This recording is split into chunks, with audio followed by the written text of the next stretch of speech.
Good afternoon, members. Welcome to our Learning and Skills meeting of Wednesday, 21st of June, 2 p.m. start. So we're doing quite good and waiting on a couple of councillors to come in, but otherwise we're certainly core it.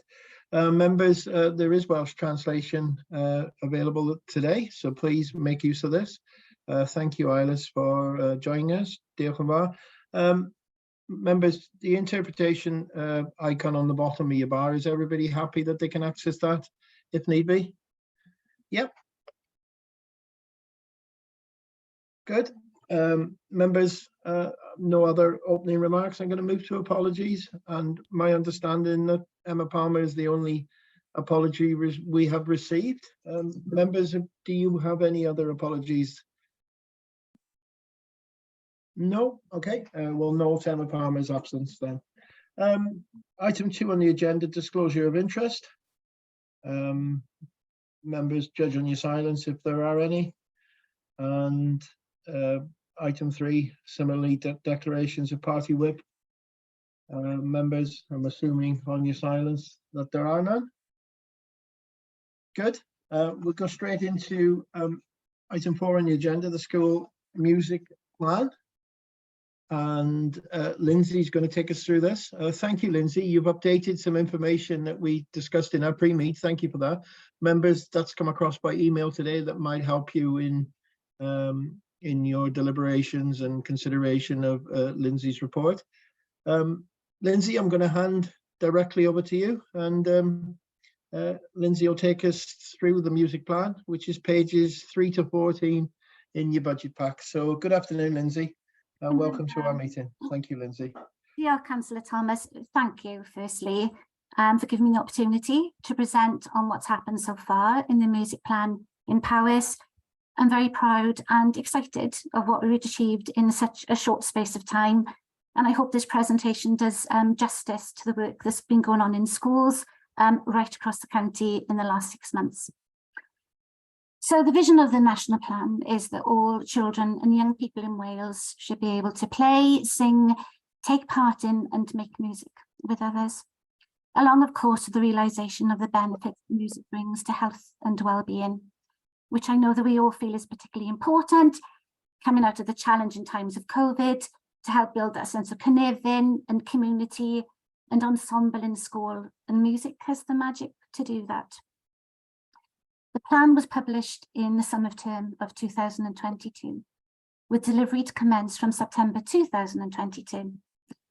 It invests £4.5 million a year for 3 years, and we are currently in the second financial year of the plan.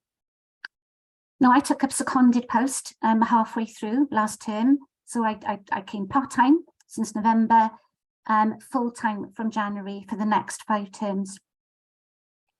It's important to note that the music plan is enhancing the offer of music services right across Wales. But in Powys, we all know that we don't have a music service. So the plan is even more empowering for us. It has given us a launch pad after a very long time of very little music happening in our schools, which in turn is affecting our local charities. So in our charities in Powys, the numbers of young people they have seen join over the last couple of years is dwindling, and standards are low. The lowest they say they've ever seen.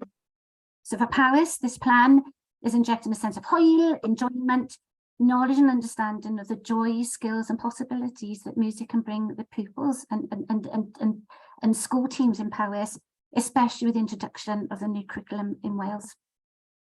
Now, forgive me, I sent the PowerPoint through and I didn't realise that the link you had wouldn't work. Okay, so hopefully you had a chance to have a quick look at the music plan. And there's that abridged guide underneath it, which is kind of less detail for you to find out, but just gives you an overview of what the plan is about. So key priorities in the plan are supporting schools and settings, including building stronger music learning communities and improving health and well-being for all. But for me, the key element is to ensure that poverty is not a barrier to accessing, taking part or progressing in music in a child's time in a school in Powys or in the rest of Wales. These key priorities are delivered or starting to be delivered by the establishment of a national music service, of which Powys is a part. And this has helped me enormously in my role. So there's a network of the directors of music in each local authority. I go and I represent Powys, working closely with the national coordinator for the National Music Service to ensure that consistent and clear messages are delivered into communities about the development of music. The key priority is also challenging organisations right across Wales to work together on the plan. Schools, music charities, music businesses, colleges, conservatoires, professional ensembles, and this is where I feel Powys is really benefiting the most, is having these organisations come from, potentially Cardiff, coming up into Mid Wales and helping us realise the plan. And hopefully I can show later in the presentation how this has happened. Other priorities include developing music in the schools programme, of which I'm honoured to have taken sort of the lead role in this, and also to carve out my role in delivering this. I'm a teacher, so I'm going in and I am teaching the first experiences. I'm supporting with live experiences, and I'm helping teach and facilitate music pathways, along with the tuition of instrumental lessons. Another priority is developing the National Instrument and Resource Library. So prior to the National Music Plan coming in force, a grant was awarded to each local authority to purchase music instruments. So Powys spent theirs differently because we didn't have a music service, and all those instruments are spread out across Powys schools. So there's a large piece of work to take place in September and October, where I go and sort of asset stick and label and have an inventory of these instruments, because they become part of a central repository where other schools and other organisations in Wales, if they need instruments, can call upon to have a loan of them. But also as well, another key priority is to provide professional learning support, which we'll talk about later in this presentation. The first thing I'd like to talk to you about is first experiences. And certainly in the email I sent Kath on Monday evening, is a breakdown of the numbers of children already in Powys who have had the wonderful delight of having a first experience. So what is it? So first experience is working for a 10-week period with one school, with one class, okay? A musical professional goes into the class for an hour a week and teaches a whole class of children an instrument with a class teacher in situ. Well, it could be on harp, in Powys, it has been on harp, tongue drums, flutes, violins, cellos, starter saxophones, P-buzzes, all sorts of instruments, matched to the skill set of the freelance musicians I've got in Powys to work with. After 10 weeks, there are options for the children to carry on. The plan is over the first year and a half, for all schools in every cluster to access this. The majority of these schools have used the platform called Charanga Cymru. Again, this has come out of the National Music Plan, and this online platform which is available to all schools across Wales, including teachers in Powys, to help deliver music. And the beauty of myself and other parapetetics going in to teach music lessons is that we're upskilling the class teacher in using Charanga Cymru. I need to say there has also been opportunities for all clusters to attend Charanga Cymru training. So in January, I did a kind of a roadshow of the whole of Powys, and over 600 teachers attended in their own time after school to learn about this platform and how it can help them teach music in the classroom. The first experience culminates in a music showcase. So members who are watching today, you are more than welcome to come along to see a showcase. There are showcases happening across Powys this term. I myself am teaching in the Gwynedd cluster. I'd be more than welcome to host you. And there are showcases going on next term as well. I'm teaching in the Brohefgan cluster, so I would be more than happy for you to come and see the showcase, or come along, pick up an instrument and learn how to play it with us. Whilst I came on board in my position in January, a target I was given by the National Music Coordinator, look, Lindsay, let's get one first experience in Powys within the first year. And then every school to have at least one first experience over the 3 years. I hope you can see from the numbers of what's happened, 981 pupils within 6 months have accessed first experience across 8 clusters in Powys. I'm really, really proud of those numbers, but we have to acknowledge that other local authorities with music services are hitting thousands more children. But for Powys, I'm very pleased 981 children have had that. By Christmas time, I'd hope that everyone, every single school would have had a first experience, and then I can start on the second tranche of first experiences within the 3 years. So what's the impact of first experiences? We're just beginning to see the impact. So for example, one school has had a first experience on stringed instruments. 17 children in the school would now like to take up violin. This is a first for us. We haven't had 17 children in a cluster, in 3 clusters, wanting to learn the violin at the same time for a very long time. Another school, they were learning on brass instruments. 14 children have signed up for brass peripatetic individual lessons. The school in North Powys, 12 children would like to have flute lessons. We haven't had 12 children learning the flute in North Powys for a very long time. This is just from one school alone.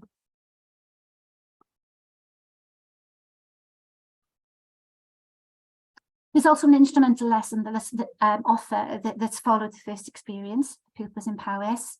And alongside the first experiences, we've offered free instrumental lessons for all EFSM learners. So far, 167 pupils across Powys have benefited so far. Now, forgive me, the data is not quite complete for this term. Already this morning, claim forms have come in from schools. So I'm hoping that by the end of June, beginning of July, over 200 children since September who were on free school meals would have had free musical lessons from peripatetics, freelance peripatetics that are going into school.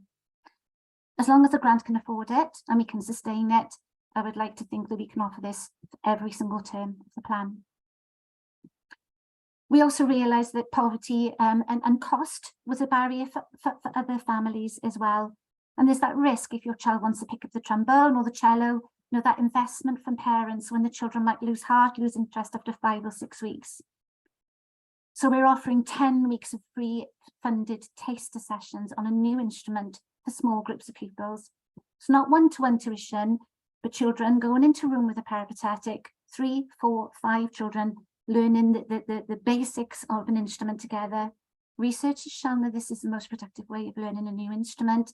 It also sort of helps with their well-being, with that sense of ensemble and peer support to help make a relationship with that key person.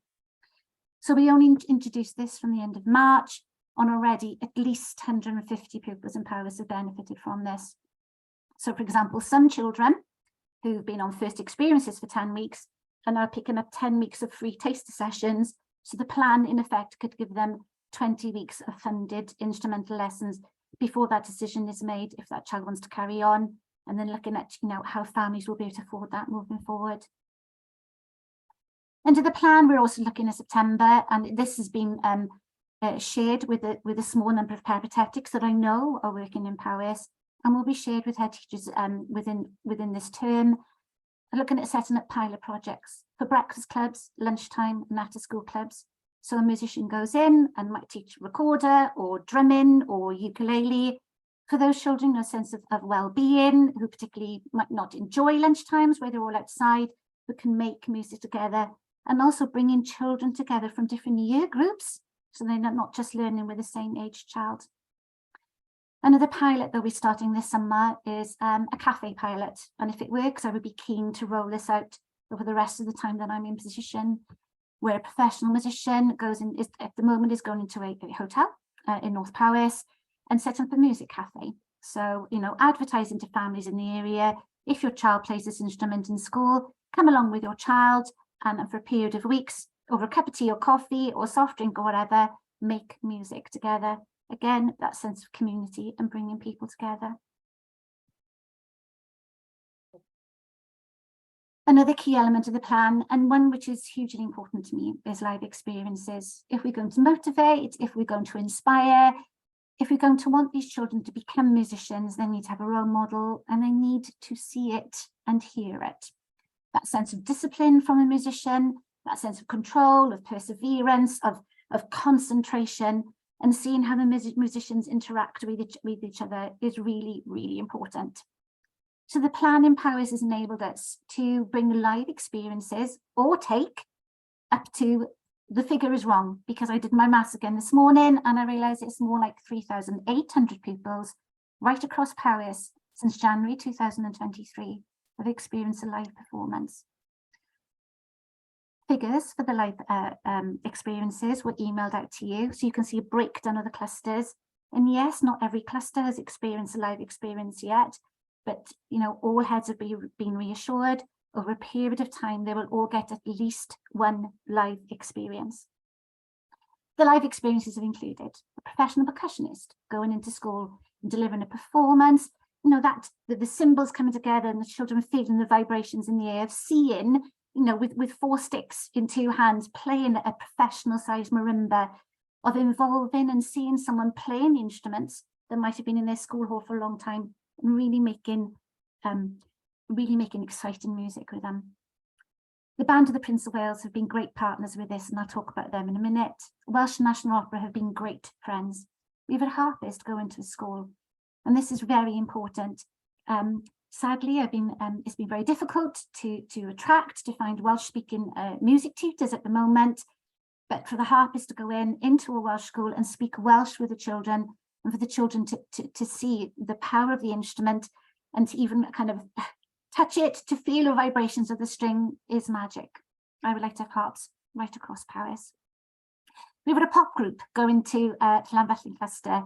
I think it was nearly 700 pupils, had the joy of listening to music that they could relate to see instruments that probably they understood better, and at the end of it to leap to their feet and dance and sing, and for that sense of health and well-being to be really evident in the room. Plans are afoot to have a potential artist in residence. We have a difficulty in Powys attracting musicians from Cardiff up, but if we create some sort of residency model where they can stay and then attract a couple of schools, we will work on that. So we're working with the Welsh College of Music and Drama to potentially have some music students to come up and make music with and alongside and to the children. BBC Now Orchestra will be visiting Powys.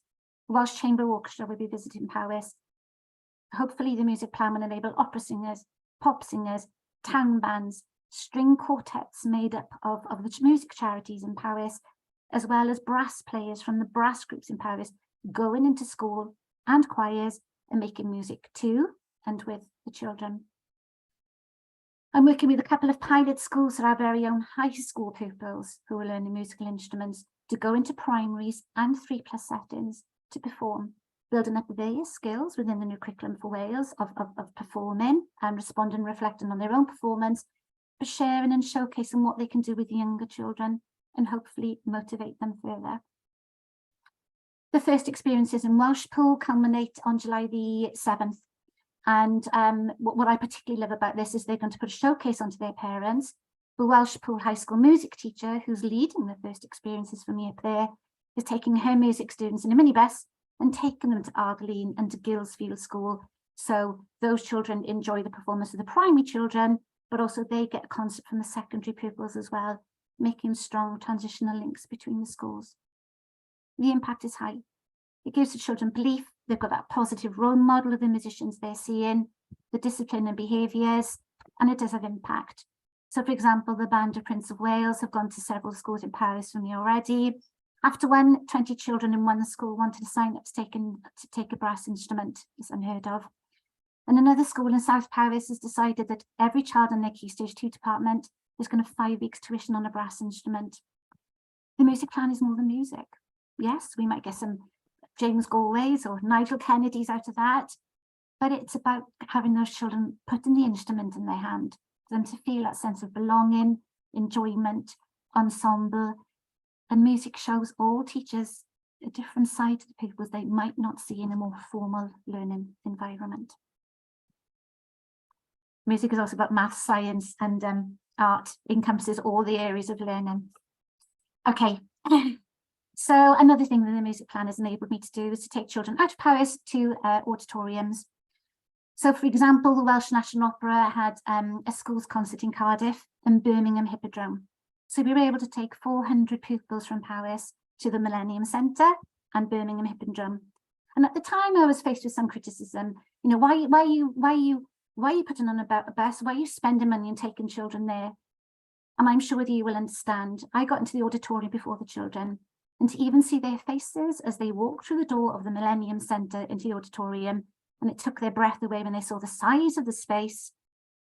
You can't match that. And when the orchestra, when the theatre went into pure darkness and they started playing the Harry Potter theme, and 1,600 pupils from around Wales all gasped. Then you knew that I knew I'd done the right thing. The children were engaged, they loved it. The majority of those families might never be able to afford to take their families to auditoriums like the Millennium Centre and Birmingham Hippodrome. So I'm committed to taking children to other venues, not just bringing music to school. Music organisations help hugely. So the Welsh National Opera put on this concert, and they needed the children to learn a chorus, the farewell chorus from Mozart's Magic Flute. Okay. Now, the majority of schools that were there in the auditorium are from Cardiff. So when I rang up and said, can I book 150 tickets for Powys, and then rang up and asked for another 100 tickets a couple of days later, and then I had to really argue my case, but I did win them round. The problem was, well, how are we going to get them to engage with the vocal tutor? So Welsh National Opera put on virtual events where they dialed into schools, and Jenny, the vocal tutor from Welsh National Opera, taught children in the schools that went the farewell corner, so they could go down and sing it with 1,600 pupils. This was part of a pilot. So the Brohedgan, Prestine and Brecon High School, Brecon cluster went to these concerts. Year 6 teachers went, Year 6 pupils went, and the high school music teacher accompanied them. For that music high school teacher to see the behaviours, attitudes and dispositions and engagement of the children, to know the programme of music they'd listen to then create a plan for when all those children move up to their high school in September. There's a common experience that they've all gone through together, which would help with the transition process. I'm very excited and look forward to see the work that has stemmed from that visit.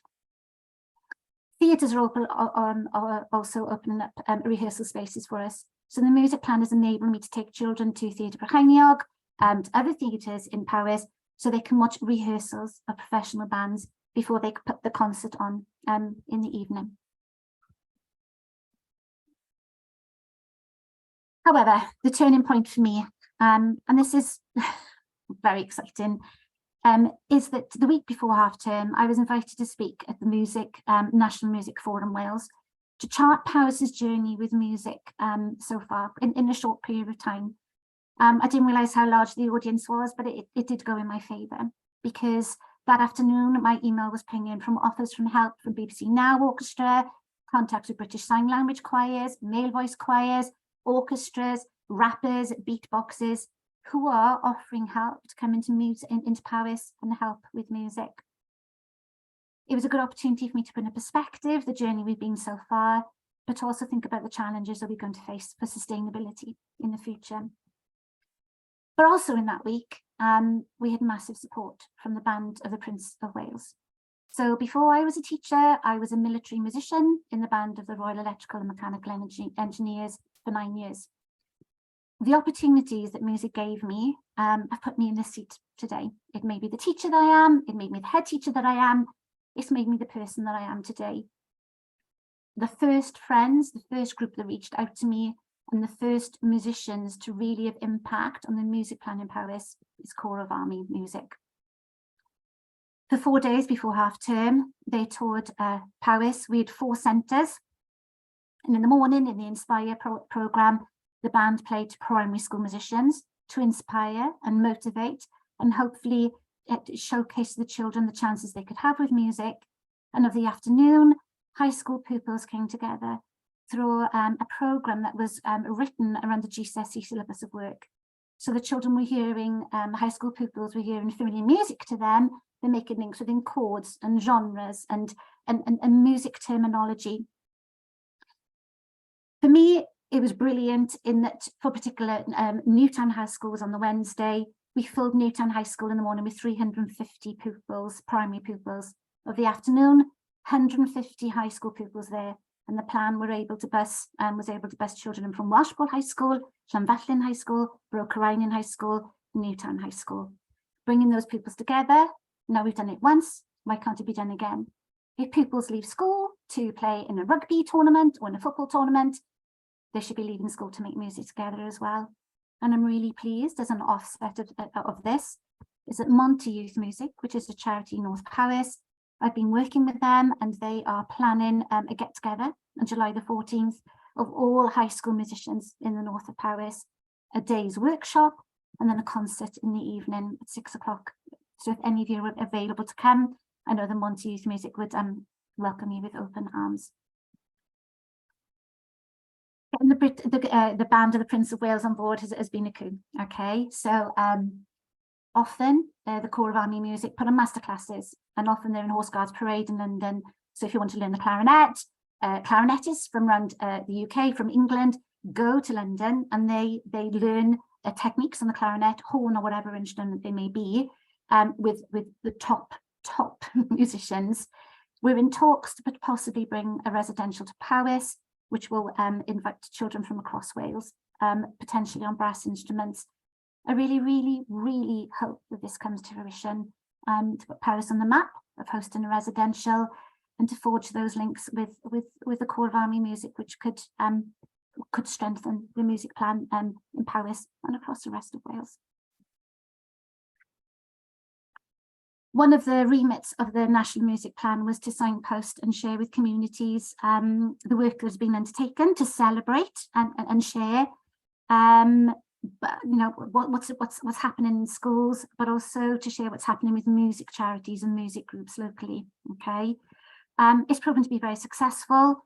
I'm hoping over time that more of a dialogue happens within our social media page, where parents are asking questions about how they can access instruments and lessons, so I can signpost them to those possibilities, or even make virtual online introductions to music charities around Wales, around Powys.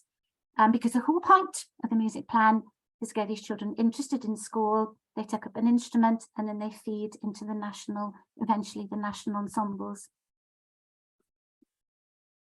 Music Pathways is an important part of the plan. The Facebook page is really helping me with that, and it's something that I will need to focus on in the coming terms, to encourage children between the ages of 11 and 18, how they can access in their community groups and ensembles to play with, be it a bagpiping group, a pop group, a beatbox group, a wind band, how they can make their own music and post it online safely. We have plans afoot to take them to recording studios, to venues, for them to be able to go backstage in auditoriums and theatres, for them to have a sense of the work that goes on behind the scenes in the music, and to signpost pathways to potential careers in music, both locally and nationally. So what's the impact being of the music plan?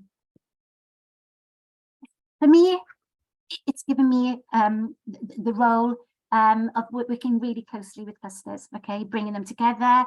I teach first experiences, but it's also helped me as a lead for expressive arts as well, to go in and teach music to classes of children. There's been no professional development for music in Powys, and under my understanding, for some considerable time. And with the lack of a music service, confidence in the teaching profession is quite low in how they enable this kind of quite specialist sort of subject. Clusters are coming together more. They're realizing they're going to have to share instruments. They haven't got instruments to teach your classes within school, so why not pool instruments within a cluster? Why not put 30 glockenspiels together and have classes of glockenspiel in one school? Why not put all the electric pianos they've got together and have piano lessons going on in another school, and rotate that stock to give the children that taste and application of those skills on different instruments. It will also improve transition links to the secondaries. Now, as spoken about previously, the live music events, going out with a music teacher, going into primaries, or attending concerts with the primaries, or making music with the primaries, to find out about those skills and talents of the children coming through. But also that network between the secondary head teachers, secondary music teachers, I beg your pardon, is strengthening every month, and it's a joy to see, hence the Monty Youth Music Project at the end of this term. The impact of the music plan will be seen by the music charities in Powys. They will grow and they will nurture musicians of the future, and the plan supports them as much as we possibly can. And in fact, the very small pool of peripatetic teachers I have that are able to do pieces of work for us, some are from the music charities in Powys. The impact is it's raising the profile of music in Powys and enabling us to work more closely with partners across Wales to bring in that kind of that richness to Powys that perhaps we haven't had before, attracting different types of musicians, different types of of instruments. Obviously, it's working with it's increased awareness on the impact of expressive arts on well-being and personal social development. So in Newtown High School, for example, to see those 350 children clapping to the beat, singing along, enjoying music, but to see their teachers and head teachers enjoying it too. It was a very moving event. And for 1,300 children to experience that in 4 days, it was very special. But for me, it also puts sort of a spotlight on pedagogies across the world that invest heavily in arts education. All the successful pedagogies across the world have a focus on expressive arts and put them at the heart of learning. I'm really excited that this morning an email come through, and potentially we might have a project, a pilot happening next term, where we buy quarter-sized violins and put them in the hands of 3- and 4-year-olds. So following the Suzuki method, getting those children with instruments as young as possible, so they can become inspired, motivated, and engaged in learning a stringed instrument. And even if we work with 90 children and get 20 potential violins out of that, then my job will be done. Hello there. Sorry, shall I stop to ask questions? No. I don't think you're far from the end now, Lindsay. No, I think Glenn's happy to wait, I think. Okay. So the challenges is the sustainability. There's no music service, as you know, in Paris. Demand and interest is growing at a brilliant rate. The music plan is having an effect, but it's quite alarming, because at the moment I'm having pupils who are coming out of first experiences and I don't have the professionals to teach them. There's only so much teaching I can do, and there's only so many hours that the peripatetetics have as well. So we have put pleas out on social media. And again, it's working with comms, Paris comms, to try and get the message across that that we're looking for professionals to help deliver the music plan in Paris on a freelance basis. Currently, the music grant, the last grant award is April 2024. So the final pieces of work, the last sort of tranche of data will take place in the financial year after that. So by the end of July 2025, the final data collection will go into Welsh Government. I hope this gives you just a taste of what's gone on in the last 6 months. And in closing, I've put this slide, and it's clear to all of us, isn't it? If we want to have this, then we have to have this. And yes, that is quite a formal and what some might feel a stuffy image of an orchestra, but that could be a harp and circle, could be a pop band, it could be a DJ mixing set group, it could be a flute choir, it could be a recorder choir, it could be a rock choir. But for us to have the musicians of the future, we have to invest in the children that we have now, and to recognise and understand that it's going to take some time for this work to filter through into our ensembles, where we've got standards with children of the standard of grade 4, grade 5, to be able to cope with the approach of that ensemble. So that's it. Thank you very much. I'll just stop sharing. Thank you, Lindsay. Great presentation, lovely flavour to where we are. I'm going to mix it up a bit now, and apologies to Councillor Peter, I didn't introduce you prior to that. Is there anything you want to say now before we move to questions?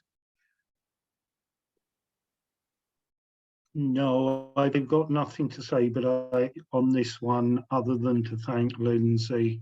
I do need to warn you, I'm having some problems with my computer, so I might need to leave the meeting and come back in. That's fine. Councillor Glynn has a question. Well, or a comment. I need to start with an apology to you, Chair, and fellow councillors. My sister is a peripatetic cello teacher, and so I think might have been involved in delivering some of these live experiences in schools. So I ought to have declared an interest at the start of the meeting. I'm happy to I have got a question, but happy if to have some guidance from you, Chair, or Councillor Glynn, I'm happy for you to continue. There's no decision making or anything like that. That's absolutely fine. Thanks ever so much, and apologies again. I should have been more on the ball with that.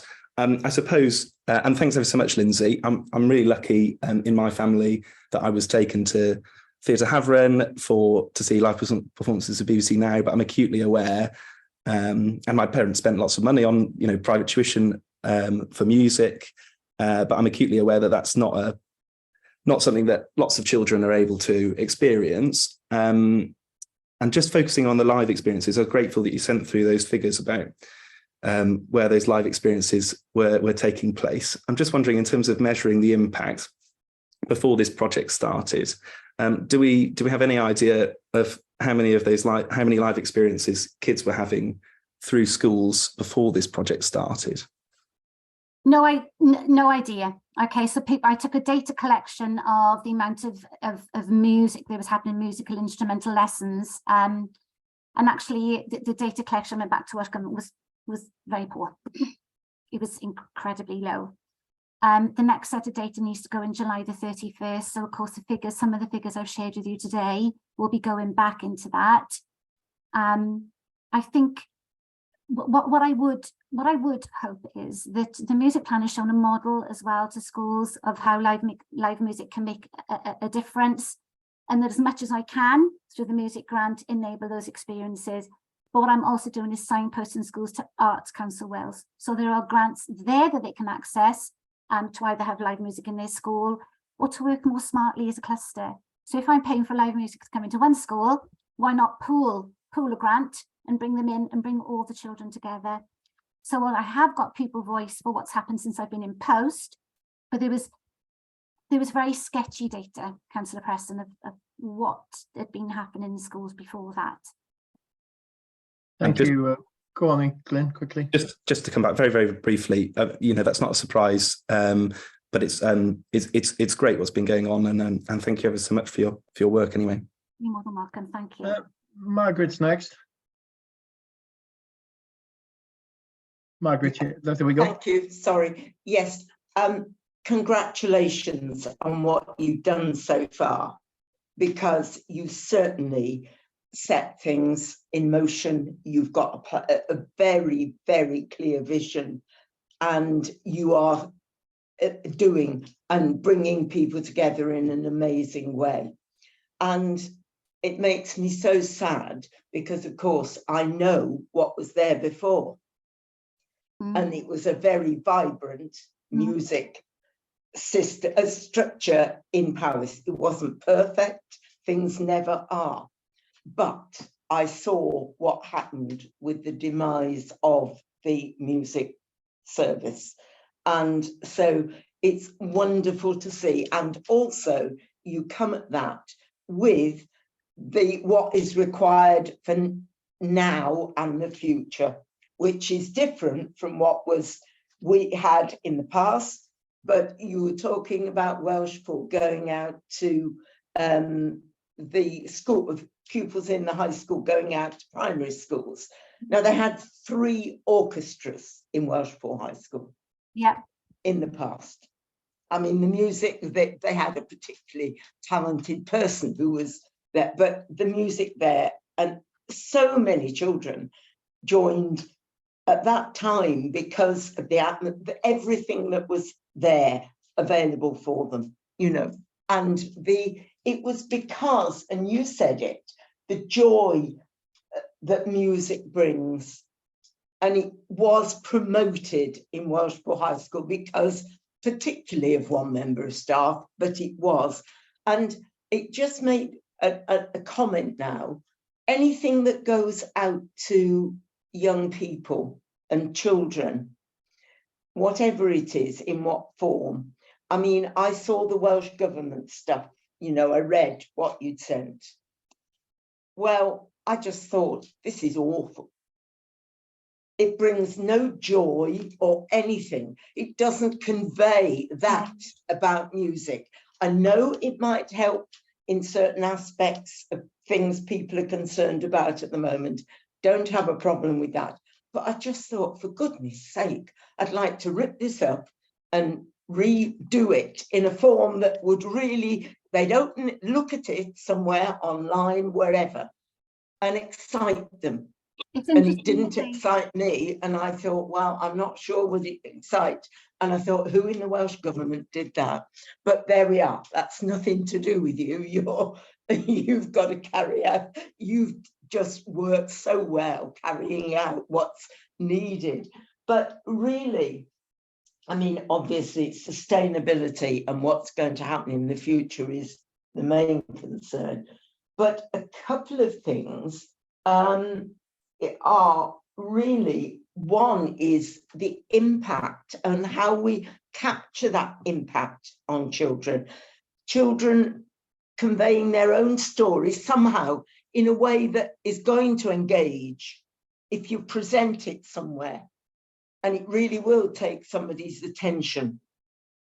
Yeah, I think that's important as we move forward to try and ensure that things are sustainable. I totally agree, Margaret. And one thing I've got planned,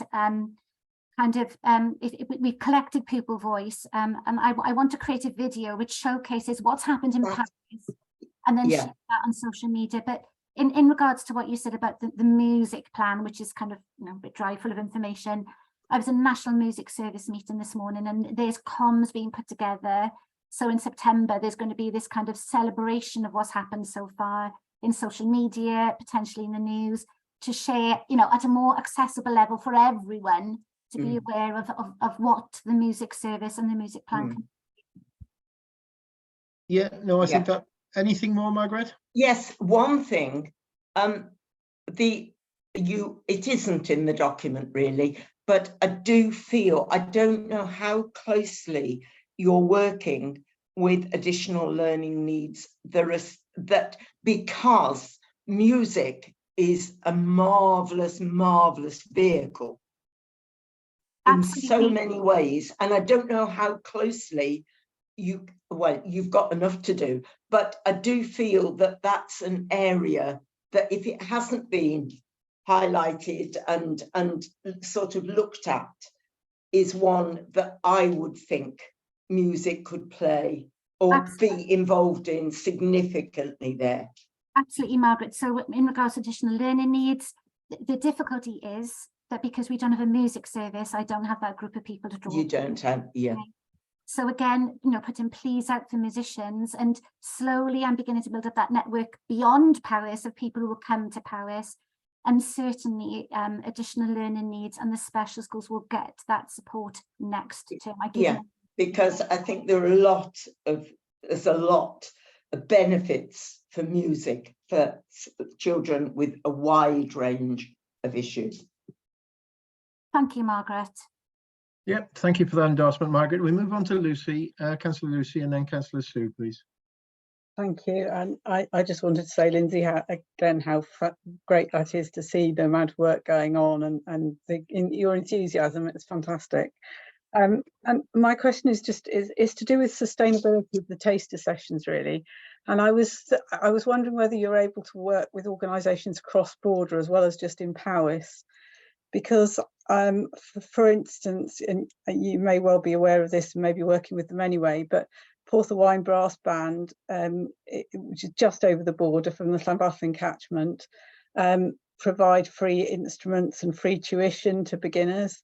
And so if you were promoting brass instruments in the Llanfachlin catchment, there would be a natural progression then for those children to be able to go on and receive free tuition.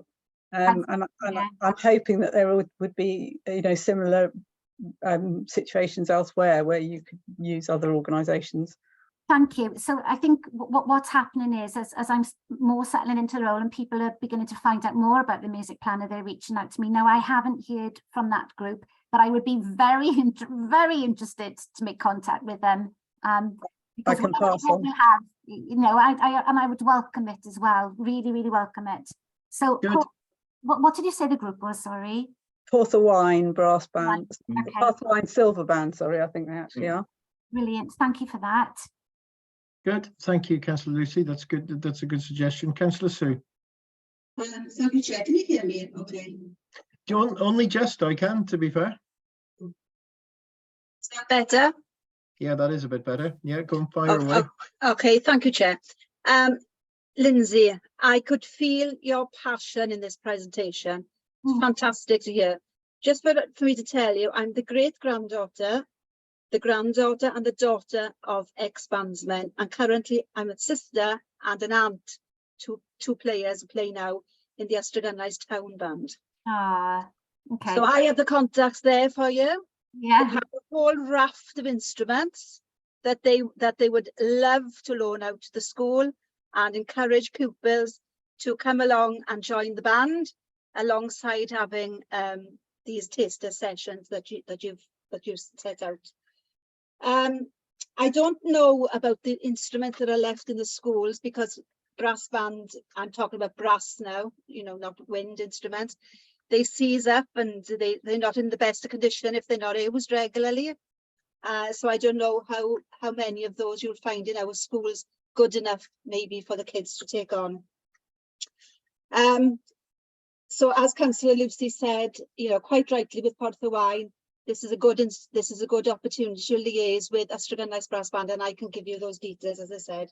Diolch, thank you. I'm thrilled to hear about the taster sessions, and I'm really pleased to hear about your background with the army bands, because a peripatetic teacher who taught my son was an ex-army musician, and he instilled a love of music into my children when he came along to the old Glanreid School in Ystrygynlais. So it's great. I hope, when you said you took children to the Birmingham Hippodrome, I'm assuming that there was children from the north of the county that would have attended that. Yeah, So I'm hoping that children in the south had the equal opportunity to go along to the Millennium in Cardiff, because, you know, you're one person, and as we all know, Powys is a huge county. I'm thrilled, Lindsay. I can feel your enthusiasm, and you know, I wish you all the very best. I think this is a fantastic opportunity for the children, and I wish you good luck. And I hope that everybody will come behind you and support you, because music is everything. And after the horrible few years the kids have gone through, I think this would be a really good thing for them. Diolch fawr. Thank you, Chair. Diolch, Councillor Sue. Thank you, Sue. Councillor Bryn next, follow that. I know Bryn's going to offer to tuition accordion lessons right throughout Powys now. Oh, really booked. Prynawn da, Bryn. We do have translation with us today as well. Thank you. Iawn, okay, diolch Gwynfor.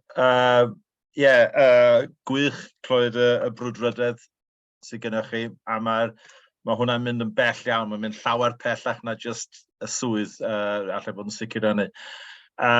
Dwi'n un nath elwa lot o gwersi cerddoriaeth gan cyn-filwyr pan o'n i'n ysgol Llanfyllin, oedd band pres Gogledd Powys yn y dyddiau hynny, yn llwyddiannus tu hwnt yn mynd ar daith i Canada a'r Almaen. Ges i mor cyfle i wneud hynny am resymau gwahanol, ond oedd o'n fand wych ac yn cael ei redeg gan cyn-filwyr. Ar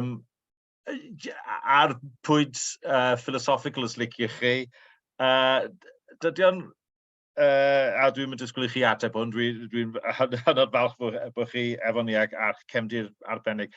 Ond dydy o'n peth rhyfedd ofnadwy bod y fyddin, y llynges a'r llu awyr i gyd yn gallu cynnal bandiau a cerddorfeydd yn eu gwaith nhw. Pam nad oes yna y cerddorfa y Gwasanaeth Iechyd Cenedlaethol? Pam nad oes yna ddim cerddorfa o gweithwyr cyngor sir? Pam nad oes cerddorfa o athrawon Powys? Mae yna ddigon o dalent ymhlith Powys fysa chi'n, a dwi'n siŵr fysa yr adran falch iawn o roi amser i athrawon Powys yn mynd i ymarfer mewn cerddorfeydd fel mae'r fyddin a'r llynges a llu awyr yn gallu gwneud. Ac fel mae'r fyddin, y llynges a'r llu awyr yn defnyddio ar gyfer recrwtio. Wrth gwrs, dyna mae'n debyg ydy un o'r prif resymau bod y bandiau mae'r cerddorfeydd yn dal i fodoli ymysg gwasanaethau rhyfel mas liciwch chi. So, dwi'n meddwl bod hwnna yn bwynt dilys iawn. Nawr te, just ar nodyn arall, wrth gwrs, dych chi wedi sôn am cerddorfeydd, bandiau pop, bandiau rap ac yn y blaen. Mae gen ni gyfoeth yn Powys a Thu Hwnt o gerddoriaeth traddodiadol Cymraeg, cerddoriaeth gwerin, os liciwch chi. Ar sail hynny, enillodd Cymru yr enw am fod yn wlad y gan ac yn y blaen. A mae'n bwysig iawn bod hwnna'n cael yr un sylw a bod y bobl ifanc yn cael ei arwain i'r cyfeiriadau hynny hefyd a phob cyfeiriad arall wrth gwrs. Oes gennych chi'r cysylltiadau, ydych chi wedi dod ar draws trac, enghraifft, Dani Kilbride a heina, maen nhw'n hyrwyddo cerddoriaeth traddodiadol, a Clera sydd yn gorff arall sydd yn hyrwyddo cerddoriaeth traddodiadol Cymraeg. Fyswn i'n falch iawn o rhoi chi mewn cysylltiad efo heina os ydych chi isio. Ac hefyd mae band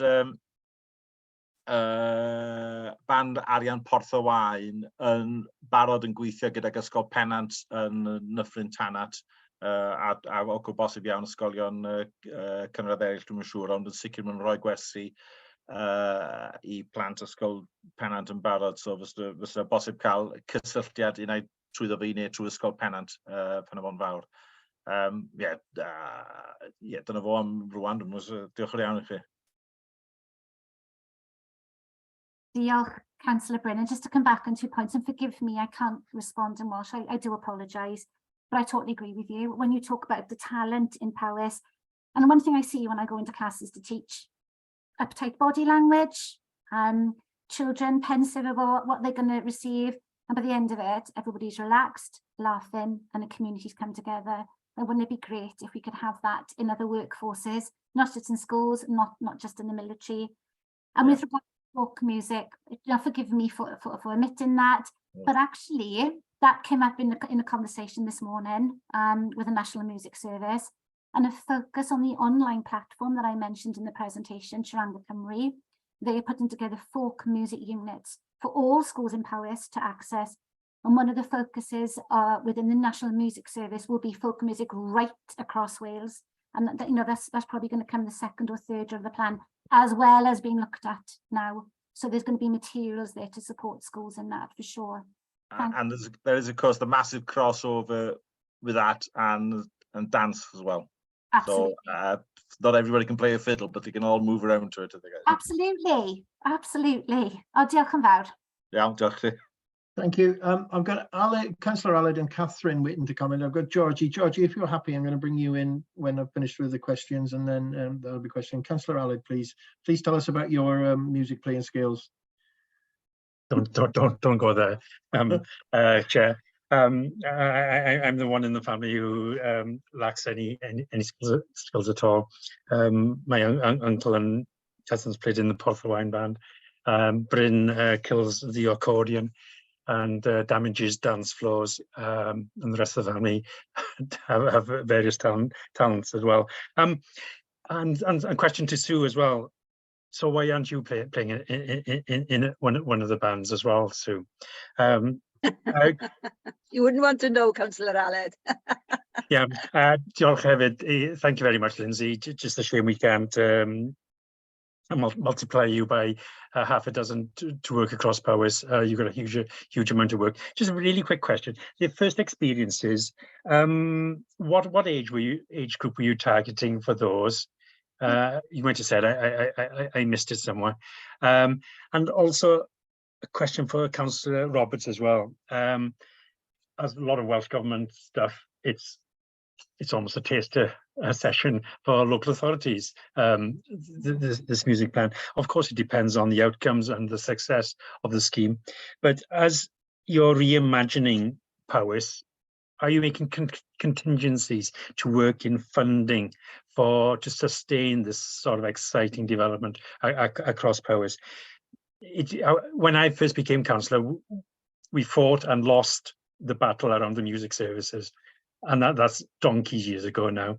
So and Powys has been worse off because of it. There's no doubt about it, and there's a lot of catching up. So it's almost a question for the school service and for Councillor Pete Roberts, as potentially this grant comes to end those last pupils in 2025. You said in a couple of years' time, we'll have those last experiences. It's important that if it's successful, and I got no doubt it is a successful project, will you work in to ensure that's a sustainable future for some kind of music service within Powys? Diolch yn fawr iawn, Lindsay, am holl waith. Lindsay first, in relation to first experiences, age groups, and then we'll come to you, Catherine. Diolch for your question, and forgive me, I should have told you the year group when I presented. Okay, so the original plan was to pitch it for year 3, 4, but of course we have mixed age classes in Powys. So some schools have added 3, 4, 5, and 6. But I'm trying to be flexible with this now, and you know, I've got a very small number of peripatetics on a freelance basis that are helping me with this. So, you know, if we want to do strings particularly, you know, some of them we're targeting for like older children. And for example, I'm going to set up a pilot of a first experience for 3- and 4-year-olds with the Suzuki method. So I'm being flexible within this, but certainly I think first experience model on a pitched instrument, you know, without that specialist support, it needs to wait until year 3, 4. I'm going to schools and I'm teaching drumming and rhythm and pulse. And really the key for the early years of the children is singing as much as possible. And at the moment, I'm very concerned about that. But there are plans afoot for me to try and get the vocal teachers into schools and potentially mini first experiences of setting up school choirs and empowering class teachers to teach singing as well. I hope that helps. Yeah, diolch yn fawr iawn, and that goes back to cylch and tueddu as well, isn't it? The importance of singing and rhyme. Okay, diolch yn fawr iawn. Diolch, Aled. Catherine first. Oh, sorry, Councillor Pete first. Sorry, I do apologise. Thanks, Chair. Aled, it seems that Sue, you and I have something in common, that my contribution to music is front of house, seeing people come in, and at the end of the day singing when we're trying to get everyone out. So joking aside, reimagining is going to be looking at all aspects of all services. I would like nothing more than to see this type of funding baselined rather than grant driven, but that's not the world we live in. But as each service goes through the process of evaluating what is and is not possible in the economic environment in which we will be living, we will be looking at delivery of value at a community resilience level, at an educational benefits level, and at an individual child level in terms of their career development. And on all of those things, music scores very, very highly. So I can't say yes, I can't say no today, but it would definitely be one of the things that I will be looking to find a place for as we move forward, because I think the societal value is huge compared to the investment that would be required to deliver the service that we're offering at the moment through these grants. Thank you, Councillor Pete. I'm going to take Catherine and then Councillor Matt, and that's going to be the last question because I want to try and curtail this about 3:10 if I can, so that we can move on to other items on the agenda. Catherine first, please. Thank you, Chair. As I was listening to you presenting, I suddenly thought, I think my children might have been in receipt of the visit from the pop group, because I remember them coming back one day bursting at the seams, telling me how exciting it had been having this group of people that were very good at singing, and they'd all been able to get up and dance. Yes. So as a parent, I want to thank you for that experience that they had. And then that's kind of led me to think, I wonder how much information is given back to parents about the programme that you are running, because obviously I'm now putting 2 and 2 together, hearing the presentation and realising that it's been part of a bigger picture. But until that point, I had no idea. And I wonder whether there's anything being done in terms of, for want of a better word, marketing what you're doing, even if it's just a general flyer that's given to the children on the day that they have a visitor, that says your child today has taken part in this programme, it's part of this thing that is being delivered. You know, there has something that can then be dropping those little breadcrumbs into parents' minds that helps them put the pieces together. Because I'm also getting from the high school, I'm getting messages about, does your child want to take part in a 10-week, you know, guitar or singing group? And I'm thinking, is this now part of that as well? And would be helpful as a parent, and I think also good in terms of when you're looking at things like additional funding and long-term longevity of programs, that parents are brought into the conversation. They understand the bigger picture of sort of music provision for their children across the county. Yeah, absolutely. What a brilliant point. Thank you. So now we've consolidated our offer, and I know that what we were able to do. So, for example, the children that finished first experiences, the certificate has gone to translation. So their showcases are going to be within the next fortnight. And there's a certificate to say, you know, well done, congratulations for taking part on the flute or whatever. And on the back is information to parents. If you'd like to take this further, these opportunities are here. And certainly we have our social media page, but it might be, again, looking at that comms when I'm trying to get freelance musicians to come and join Powys, that I put something together that goes out to schools in September. So it'll be fresh in the new academic year. These are the possibilities that the music plan can offer your child. Please speak to your class teacher, head teacher, or come directly to me. But Catherine, it's a really good point. Thank you so much. Yeah, I agree as well. And I think that's something Powys Comms could certainly get involved with, and not necessarily just directly to schools as well. Councillor Matt. Oh, thank you, Chair. Thank you, Lindsay, for a fantastic presentation, really informative. And just to sort of back up Catherine's point, my daughter started sort of playing the P-Buzz randomly in school this term, and I now understand where it's come from. So I think it's definitely something going out to the parents to show the sort of bigger picture in all of this would be really helpful. But I mean, from our personal experience, I mean, she's gone on from a P-Bus, gained an interest in playing musical instruments, and she doesn't get any creativity from myself. So you know, that little taster has really inspired her, and she's gone and taken up the piano now. So that's just an example, I think, of how good this project has been.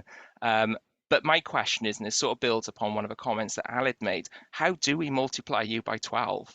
Because in terms of the sustainability, if we're going to have this long term, we really need, and it's great doing some cross-border work and whatnot and having expertise coming from other authorities, but we really need the expertise within the authority as well. How do we, or is there a plan in place to get more of you to sort of spread the resource across the county and really bring this project to life? Okay, two things there, in that yeah, I think the realization now is that maybe I put too much response, you know, maybe I should be kind of that link between school and home, rather than, I know that some head teachers, some teachers are proactive in sharing it, and others who are incredibly busy, perhaps it slipped through the net. So I will definitely step that up. Although don't have a P-Buzz to come home because they're very loud and you'll really regret that. But P-Buzz, you know, accessible instrument, £20, plastic. It's a precursor to trombone. It's a great instrument just for them to have a go on and learn those initial skills. But when you talk about multiplying anyone, you know, I know that my role is a strategic one, but at the moment I'm in the middle of it. I'm having to teach because I don't have a music service behind me. And I am putting pleas out, and I'm trying to get freelance musicians to come.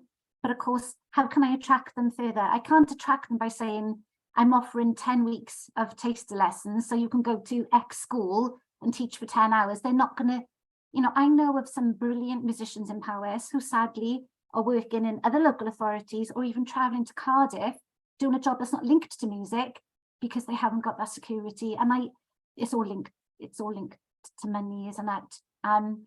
But again, another plea is going to go out for freelance musicians in the hope that the more of them, I can then back off on my teaching commitment to then take more of a kind of helicopter view, for want of a better word.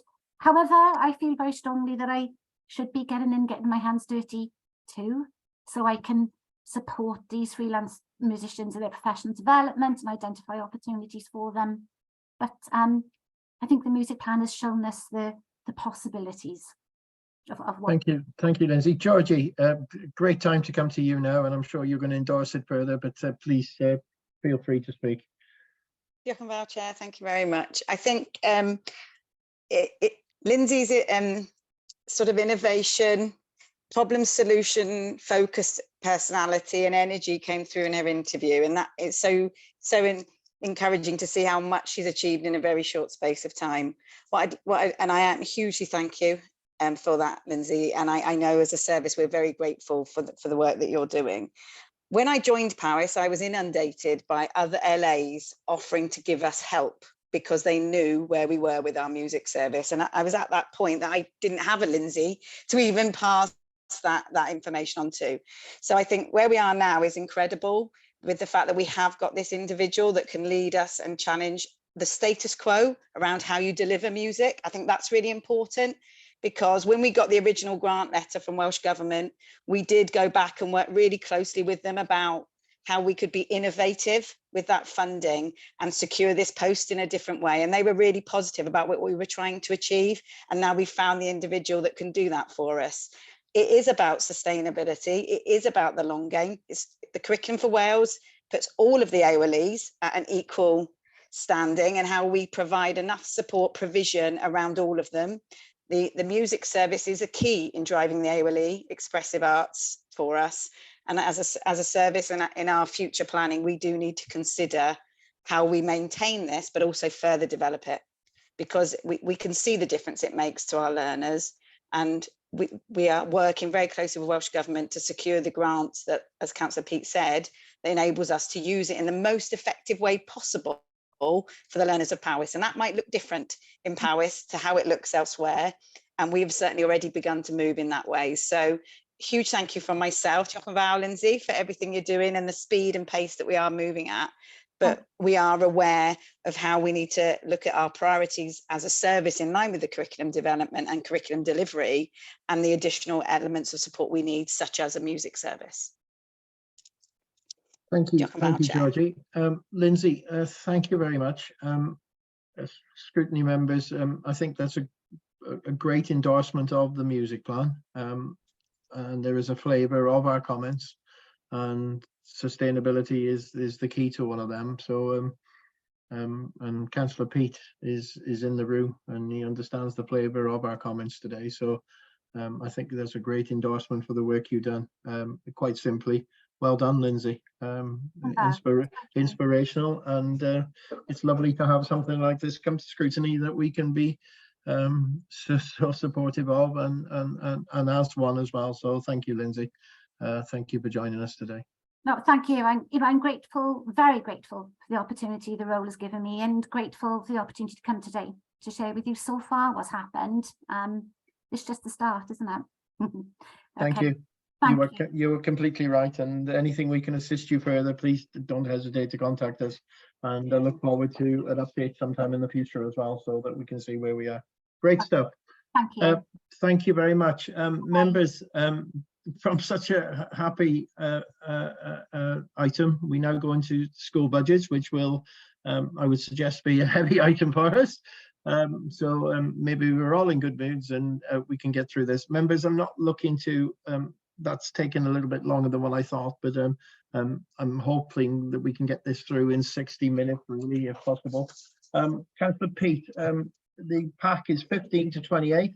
Councillor Pete, would you like to introduce, or do you want to go straight to one officer? I'll introduce fairly briefly. This is the two-part document. The first part is the review of last year, where we've got to in terms of budget outturns. The second part are the budgets that have been submitted for the current financial year from schools. And things I would highlight before we look at this in detail. I would just want to echo what I said at Cabinet yesterday, and that's a big thank you to the school finance team and the team around the school approach that you'll hear about a bit more, and to head teachers and chairs of governors and school finance committees in the really hard work that they put in between September and close of the financial year to actually work together and take the real bite out of the energy crisis that potentially would have hit schools, and manage the increase in staff wage costs that at one stage looked like it wouldn't be fully funded. So I think the work that they have done over the past 6 months sets our schools up in not a brilliant place, but a far better place than they were looking like they would be 9 months ago. The other thing I would highlight is that there is a recognised pressure within the planning for the 2024-5 budget, identifying the fact that we are expecting schools to draw down from their surpluses or incur a slight more deficit because of energy costs this year, rather than fully funding that at this point, because at the time of the budget, all of the predictions were that energy costs would be coming down. Now, obviously, with today's news that inflation remains high, there may be additional wage cost pressures that we weren't banking on. So there is still quite a bit of work that finance will be doing in the same way that they did last year to ensure school budgets stay on track. And I think that basically puts the context in which officers have done a heck of a lot of really hard, solid work with the wider schools community to get us where we are now. I've got 3 officers here today. Georgie, you know, Sarah Cabella's joining us, but I believe it's going to be Mary Thomas that takes us through the bulk of the paper today. Thank you, Chair. Hey, Mary, in your hands. Okay, thank you. I have to say, after that previous meeting, I'm wondering about a career change to become a music teacher, but yeah, bear with me. And yeah, like you say, it's a slightly change of tone now, I suppose, with the school budget report. So you've had the report, and I know we've had some questions through as well, and comments that you considered at your pre-meeting on Monday. So I'll just quickly, I'm not intending to go through the report in any detail, but I do want to draw your attention to certain parts of it. Moving firstly to table 1, which shows the movement in schools reserves during 22-23. And just for information, at the end of that table as well are some columns that set out what schools had originally planned to draw from reserves when they submitted their budgets in May last year, and the latest forecast transfer from reserves that they submitted in February this year. And you'll see that it was actually a much better outturn than had been anticipated. Some of that was due to the distribution of what was left of the contingency budget and the ALN retained budget at year end, but it's also, as Councillor Pete was saying, due to the hard work that schools have done to reduce their planned expenditure. And one of the things that we're doing this year in particular is working with all schools that showed a significant difference between their forecast and their actual outturn, to understand what the reason for that was, and whether there are any patterns, areas that we can learn from, or areas that we can support schools with in terms of their future forecasting. What we didn't have in 22-23 at year end was the influx of grants in the last quarter of the year from Welsh Government. So which was very different from the last 2 financial years, really. So that didn't happen. But the fact that schools had those previously meant that they were in a better position to withstand the challenges of last year and of this year, really. So looking at the budgets then for 23-24 and beyond, table 2 sets out then how many schools have submitted surplus budgets for the year and are therefore approved under the scheme for financing schools, and how many are in deficit. And the number in deficit has increased compared to this time last year, as the paragraphs around that set out. So paragraph 4.4 lists the schools where the budget set for 23-24 results in an unlicensed deficit at the end of March next year, and gives some background and the actions to be taken by the school and or the authority in dealing with some of that. I'm aware that there was a question in the pre-meeting about why only 16. These are the budgets that are in unlicensed positions as at 31st of March 2024 only. There are a number of schools forecasting to be in an unlicensed position in future years, and we've picked that up in responses to schools on their budget submissions. Some have been asked for recovery plans. Others have been asked to consider what actions they might need to take during the next year or so to avoid those deficits or to minimise them. I think finally, I'd like to bring your attention to section 6 of the report, just highlighting really that overall the cumulative deficit balances, particularly those projected for future years, do remain a concern for all of us and a significant risk to the authority. But as Councillor Peat was saying, I do want to mention the constructive way that schools have worked with us as finance and school service officers when we've been having the detailed conversations with them about their budget positions. These have been some really difficult and challenging discussions, but generally conducted in a really constructive, positive and professional manner. So, you know, I think it's really important to highlight that and show that the team around the school approach is working well, albeit there's the solutions are more difficult to get to in this financial year, definitely. The head of finance has set out her comments there in paragraph 6.3, and the volatile utility inflation continues to be something that needs careful monitoring, as does the potential for further wage pressures as well. So we need to keep an eye on all of that, I think. The two appendices to the report then is Appendix A, which sets out what the escalation process is, and that's what we follow when we see a school starting to forecast a deficit. And then Appendix B sets out individual school balances as included in their ratified submitted budget plans. That's as much as I was going to say about the report. Hand back to you now, Chair. Yeah, thanks, Mary. The report is pretty clear, really. So yes, but thank you for giving us a quick précis of where we are. Questions? Councillor Lucy's first up. Yeah, thank you. Mary, just looking at the 2023-24 in-year overspend, it seems that almost every school, without exception in Powys, is forecasting an overspend. So while most schools have had a cumulative surplus at the end of this last year, you know, if they hadn't, they'd be in real trouble now. And it really concerns me to see that every school is in an overspend situation. I know that you've been doing a huge amount of work with schools, and I know that schools are under huge amounts of pressure, but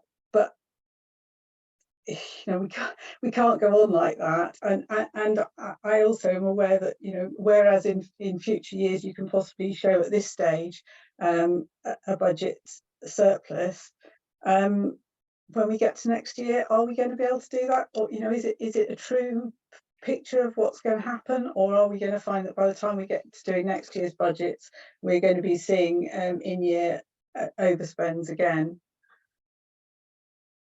Yeah. Councillor Lucy, you're absolutely right. Appendix B, 6 million surplus, March 24 down to 612,000, 25-26 deficit of 5.8 million. It's quite simple. It can't continue, can it?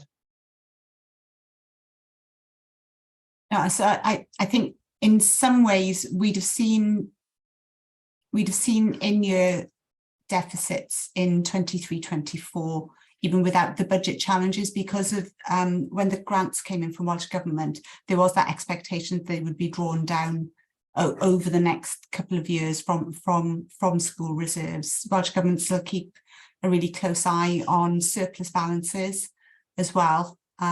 So we often get questions to feedback to Welsh Government about how many schools have got surplus balances, what the level of those are, and what we're doing as an authority when we're working with schools that have those surplus balances. So I think to some extent we would have expected in-year overspends with many of the schools that have got surplus balances in any case, as they sort of draw down those reserves and use them for the benefit of the learners in their schools. It is, yeah, I mean, the table speaks for itself, really. It is, most of those reserves are forecast to be used during the next financial year.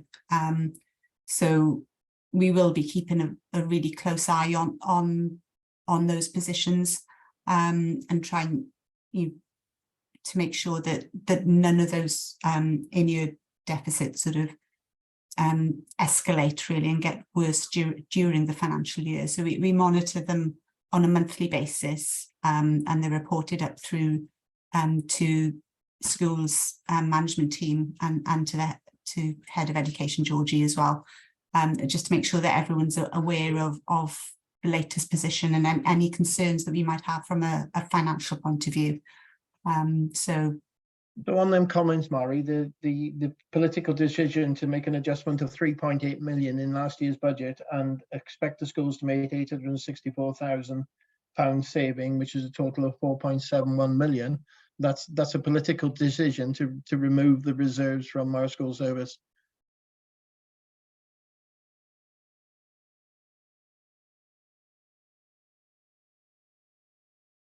Councillor Pete? Yeah, I mean, it's straight out a political decision. The pressures over last year and this year are an external pressure that we expect to see fall away.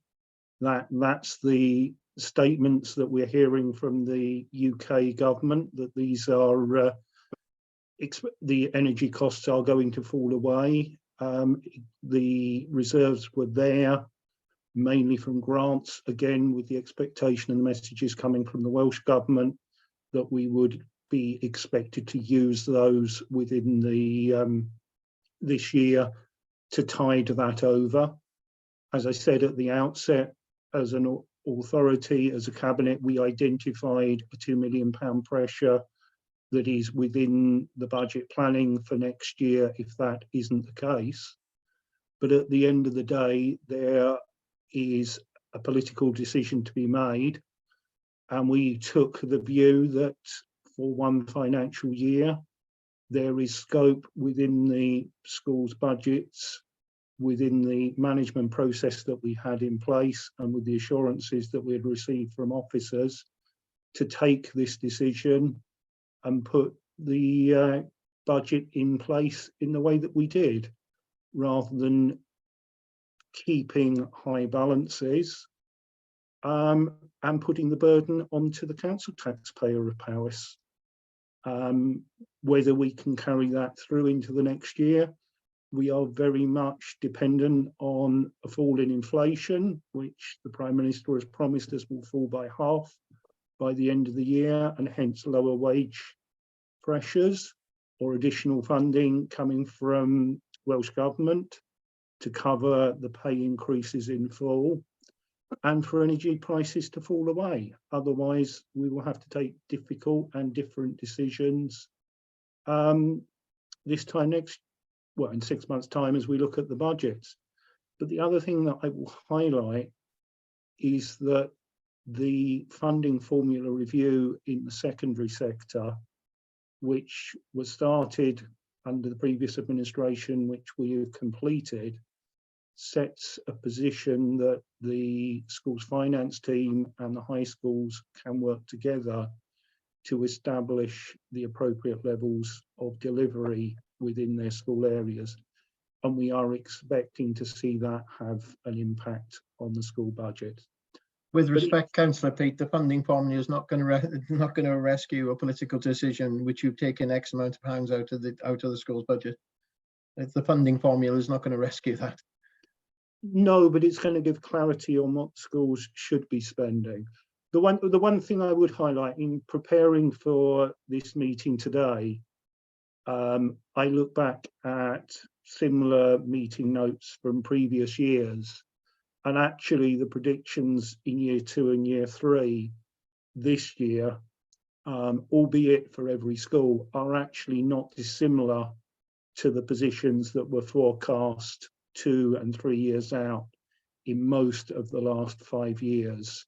What we tend to see is as the year moves from 3 to 2 to 1 and the uncertainties are removed, we see some quite eye-watering figures in year 3 become very manageable in year 1. What we are seeing that's different this year is a major energy price increase across the sector, and that, as everyone keeps telling us, is expected to be a transient factor.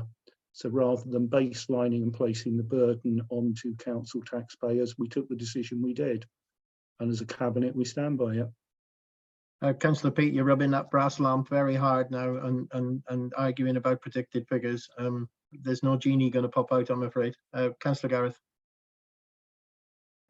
Thank you, Chair. Yeah, reading through this, it does make for very alarming reading.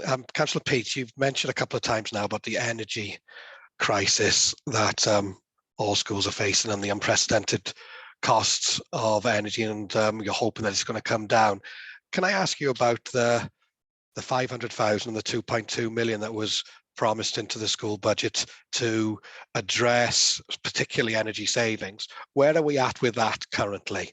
If that was in place now, potentially by the year end 2025-26, where there's a that could reduce the overspend by 35-40%. If that was in place now and more haste was made to get that happening, then the sooner we get it, the more savings we're going to make. So where are we with that now? That would help a great deal. Thanks for that, Gareth. The focus has been on the 500 at the moment. There is a briefing, if we have time at the end of today, to move that forward, and for you to have sight of that. We'll then be taking that to Schools Budget Forum, as was promised, and then expecting to action that over the summer period. The 2.5 is with property rather than me, and I'm waiting for them to come back to either myself or Councillor Jake with what their proposals are for that. But that will be looking at the more substantive programmes because of the costs involved. They also have a number of grant bids in for some quite sizable projects at some of our larger schools, which they're awaiting the outcomes on. But yes, I take your point. The energy efficiency is the way that we are going to reduce costs quite significantly in the longer term. Chair, can I come back, please? Please do. Can I have your assurance, Councillor Peter, that this is moving at pace? Because it's something that we really need to do. And also at the same time, you mentioned some of the larger schools. When we look through this budget sheet, every school is in the same situation. And if the schools hadn't got surpluses going on, then every school would be in more of a dire situation in year three end.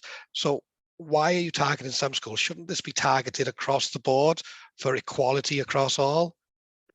At this stage, we are focusing on the schools with the largest energy costs as a proposition. That's something that we will be talking about in the stuff that is brought to you later.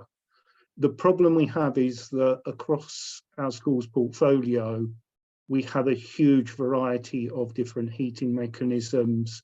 We have a huge variety in terms of the investment that has been put in previously.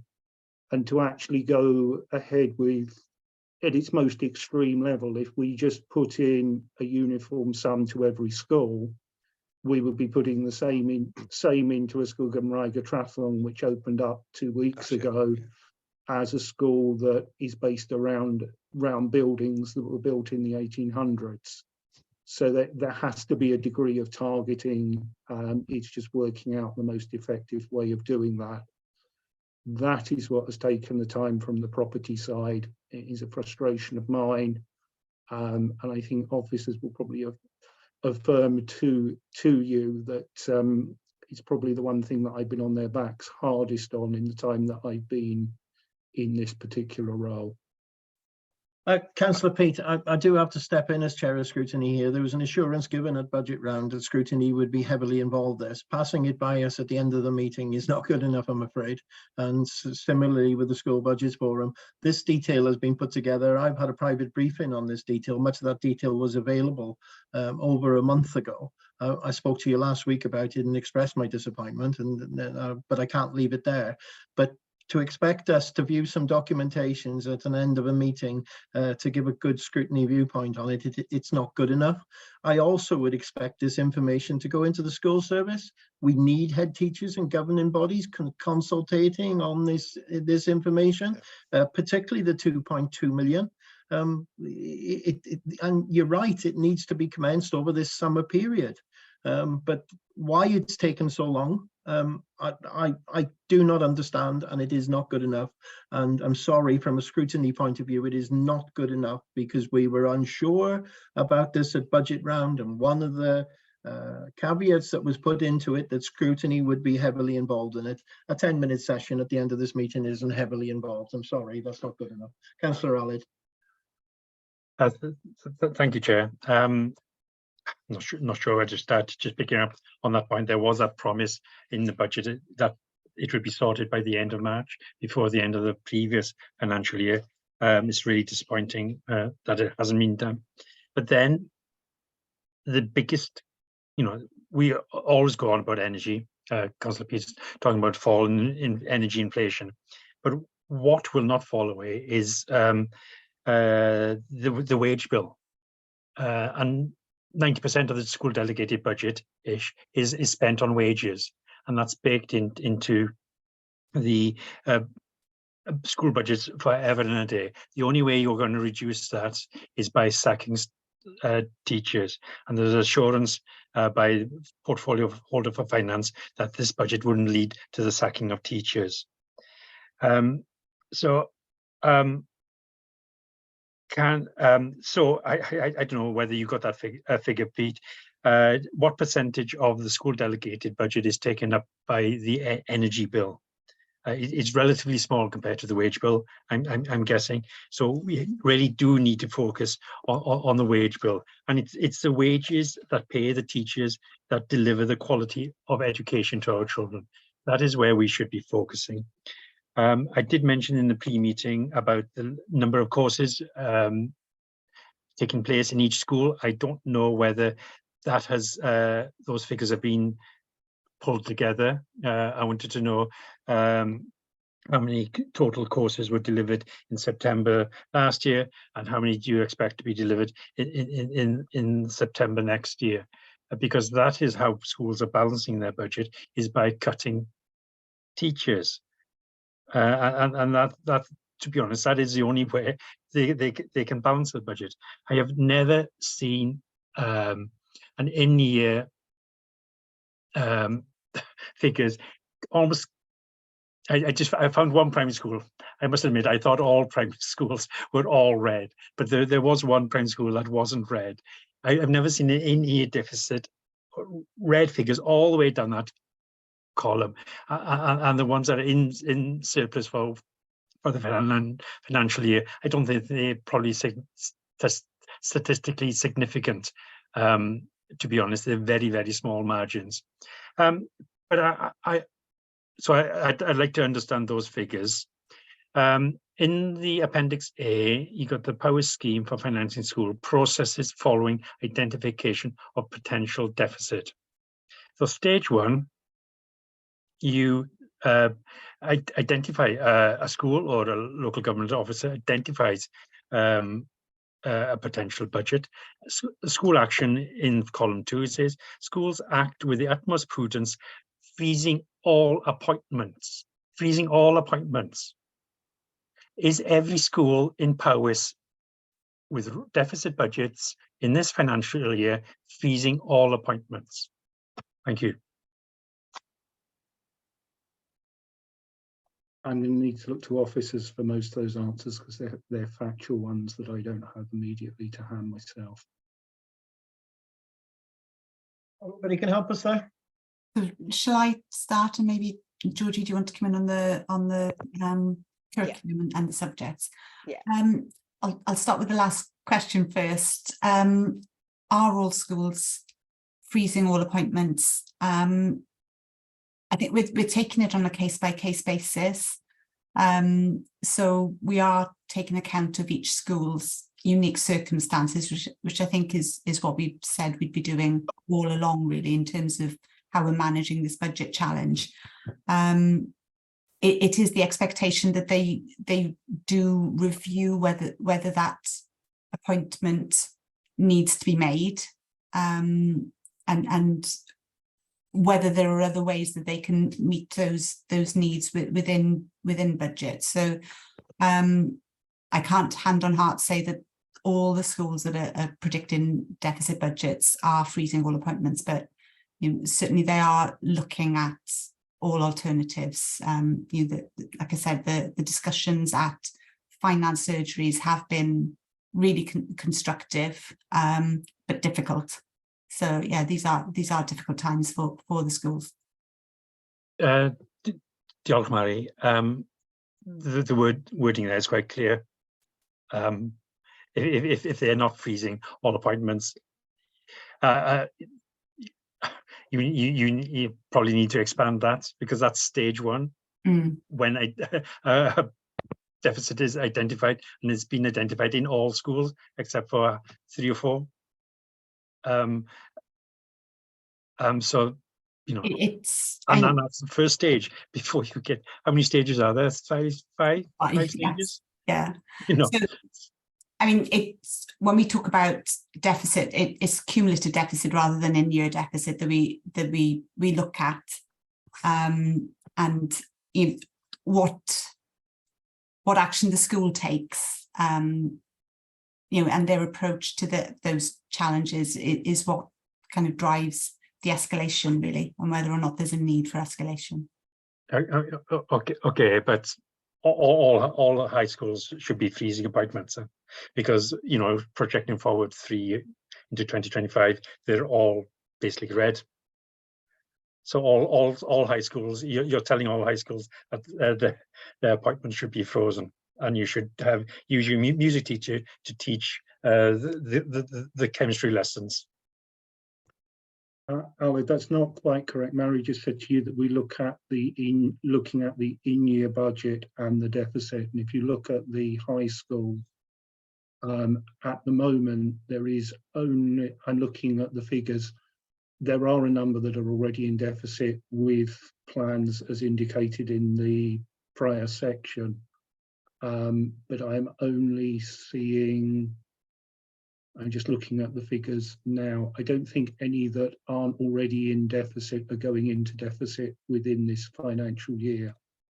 I'm just checking that to make sure I'm not misleading you.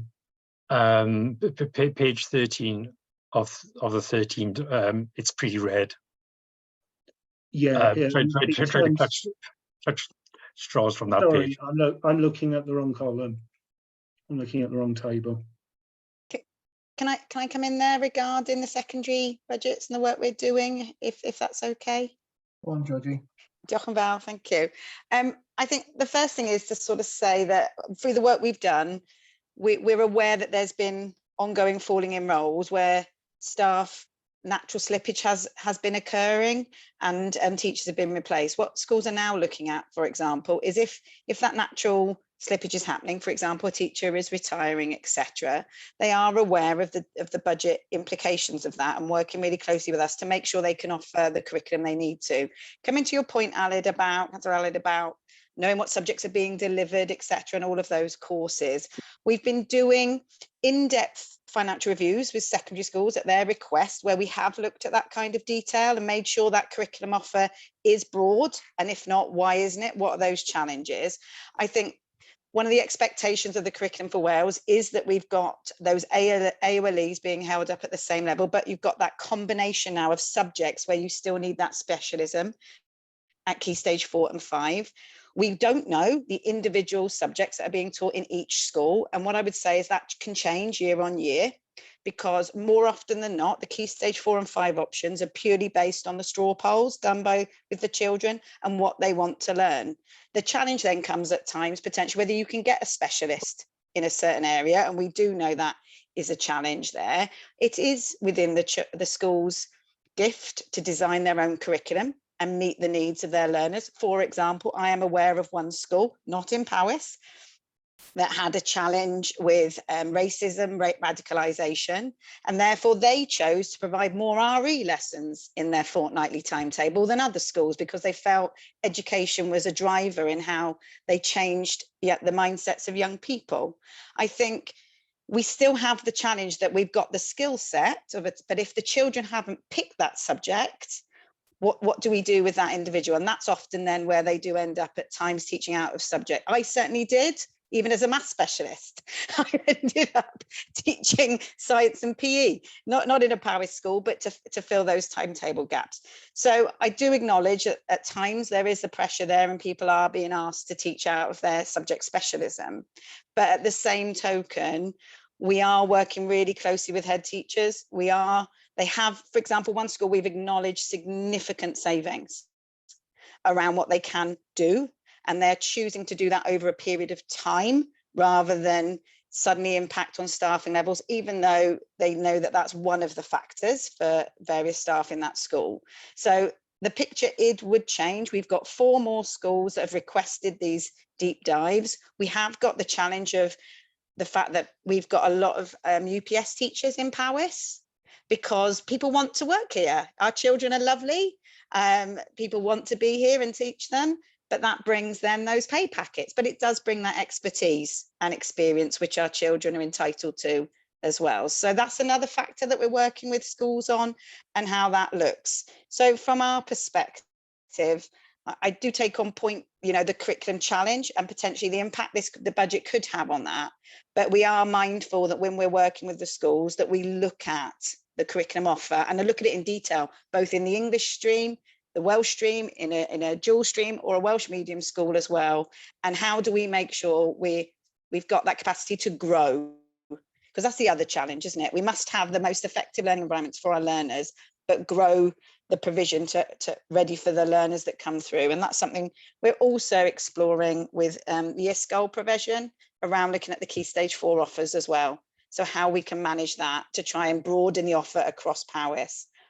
But again, you still would have to have people in the room, even if you were doing a hybrid model. You can't, maybe, to look after the children because they're under 16. So that's something we are exploring as well. But so that we could go around and get that data for you, but it'd be a different picture. The subject's being delivered potentially another year later, because it does link to what the learners want. And we're trying to do a lot more on that with them now. We've got a year 10 poll out at the moment, capturing what they want to do in Key Stage 5, what their interests are, and making sure we've got the curriculum to meet those needs, to be honest. Yeah, no, thank you, Georgie. I wasn't looking for the individual subjects offered. I just looking for the numbers of courses delivered, because when you're doing those polls of what students are interested in, they will be asking their teachers, so will that be taught in this school or not?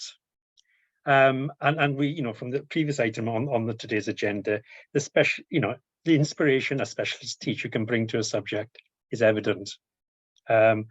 But then again, I'm not having go at officers. I'm quite certain that school officers and finance officers did not advise the cabinet to underfund the school's delegated budget by £3.5 million. Thank you. Councillor Lucy. Thank you. Yeah, I just wanted to come back. I attended the governor's briefing last night, and there was huge concern about the mental health and emotional well-being of head teachers, and the pressure that's being put on heads and staff, that knowing that they've got deficit budgets, even if it's just in-year budgets, it is huge. I think, well, I'm sure there are schools out there who are incredibly concerned about their own budgets. They're not aware that the situation is so widespread. Maybe they'd be less concerned if they knew there were so many others in the same situation. But we do need to be very, very conscious of the effect that the budgetary situation is having on school head teachers and staff and governors, for that matter, because governors trying to balance the budgets as well are finding it very difficult. Thank I you. think it's an important point, Lucy, and it has been a massive swing in the primary sector, and that's where we're seeing head teachers struggle. David was nodding his head through that. So before I ask for comment, I'm going to bring Councillor David in, please. Yeah, thank you, Chair. I mean, that was one of my issues as well, what Councillor Lucy has just said, because I'm involved with a school that did have a nice surplus, and we're now going into deficit, and the effect that that has had on our head and the Chair of Governors is immense. And that really concerns me. And, you know, we got a number of schools indicating that they've got to do a recovery plan. I'm pleased to hear from Georgie that, you know, they are working with secondary schools to make sure that they can offer as broad a curriculum as possible. But that needs to come down into the primary sector as well, to make sure that what heads and governors are proposing in order to achieve a balanced budget is right for the children in their care. I mean, our children deserve as broad an education as possible. And this really worries me. We're talking about cutbacks, we're talking about schools doing a recovery plan. The big issue is, what effect is that having on the children's education? Because that is really what we are all about, is ensuring that they do receive a broadest education as possible, and we are meeting their needs, Chair. Thank you, Councillor David. Any comments on the previous two comments? Georgie. Talk about Chair, sorry, my virtual hand and the real hand was going up there. I just would like to reassure Scrutiny really regarding all that we're doing with head teachers regarding their well-being. I do take on board completely the comments. I am aware of them. We're working really, really closely with our head teachers regarding their well-being and how we can support with the pressures that they are facing. And one of the opportunities was for them to share with us those concerns. And we've been working on, as our senior management team, with potential solutions, as well as meeting with the head teacher development group this week again. We've given the whole of our area head meetings to them to have these discussions. And we've got our head teacher conference at the end of this term to talk through the issues that were raised, potential solutions from them and us, because they've produced some and we are now working on those things collaboratively. So I just want to reassure everybody that we are working really, really closely with our head teachers, and we're aware of what those challenges are and doing whatever we can to ensure that we're supporting them through this challenging situation. And I am aware, exactly like we're saying there, that the idea of a recovery plan, etc., is adding an additional stress to head teachers. But I just wanted to reassure Scrutiny how closely we're working with heads at the moment to try and support them as much as we can. Thank you, Georgie. Councillor David Thomas, Portfolio Holder for Finance. Welcome, David, and thanks for joining the Scrutiny Committee today. Thank you, Chair. Sorry, just a couple of points that I've picked up as the discussion has progressed. Firstly, can I say that the report's very comprehensive and detailed report. I do appreciate that obviously there are matters of concern in there, that goes without saying. In these extremely difficult financial times, any financial report is going to contain concerns. But I think the report as well does go some way in mitigating some of those concerns, perhaps not as far as you'd like to see it to go, but it certainly does go some way with regards to mitigation. I think the important point about Councillor Peter and myself being here today is that we can listen to your comments, we can listen to your concerns, we can take those back to Cabinet so that they're better informed when they come to consider your recommendations. But I just wanted to offer to attempt some clarity around the budget that was set for this year, because I've got the budget papers here, and the actual base budget from the previous year was £79,491,000. We added to that a pay award inflation for 22-23 of 1.1 million. On top of that, we added a pay inflation award for 23-24, which is the current year of 2.7 million, and we actually put in an on-pay inflation for 23-24, which is mainly to cover the increased cost of utilities of £3.879 million. Now, the actual delegated budget that's awarded to schools at the end of the day was almost £84 million. Now, I do accept that this discussion around £3.8 million being taken out, but that wasn't taken out of the delegated budget because all the money that was sent down from Welsh Government, all of that was passported over to the Education Service. Nothing was kept for any other services, despite the fact that they were under incredible pressure as well. But the reason for that £3.8 million coming out of reserves within the school budget system was the fact that they were overinflated because of the awards of grants very, very late in the year during the COVID crisis in particular, which weren't required. And it's fair to say that as has been pointed out, that the majority, if not all schools, are showing a deficit, in-year deficit for 23-24. If you actually look at the cumulative surpluses for 23-24 and 24-25, the majority of schools are still in surplus. And that simply underlines the fact that a lot of these surplus balances were overinflated because of these late grants coming in. Now I do accept that going forward, we can't continue like this because eventually those surpluses will deplete. That goes without saying. But that's something we've got to address. But the other important thing to say is that a lot of these schools that have got historic deficits in particular, it's being addressed by recovery plans. And at the end of the day, before we draw judgment on 25-26, I think we need to see how these recovery plans pan out and how effective all the good work our officers are doing with schools and schools cooperating with them are going to reduce these deficits. And the other thing I just wanted to address, I think the claim has been made that I said during the budget discussions for 23-24 that the budget that we were setting for education in itself would not create redundancies, and I still stand by that. But, you know, when it's a case of a school being overstuffed, where it's got teachers that aren't required because of falling pupil numbers, or too many teachers to deliver the curriculum that's identified for that school, then, you know, I make no excuses. Those teachers shouldn't be there, unfortunately. We've got to try and find some sort of adjustment. If that results in a redundancy, well, so be it. But that's a natural thing with education in all authorities, that you are going to have redundancies in schools because of falling pupil numbers and adjustments to the curriculum. But that's just to address that one. But I just wanted to make those points, Chair, and I will listen to your discussion very, very closely, and rest assured, any recommendations or concerns that you do come out with at the end of the day, I'll be happy to go back to Cabinet with Councillor Peat and discuss them with him. Thank you. Councillor Glynn.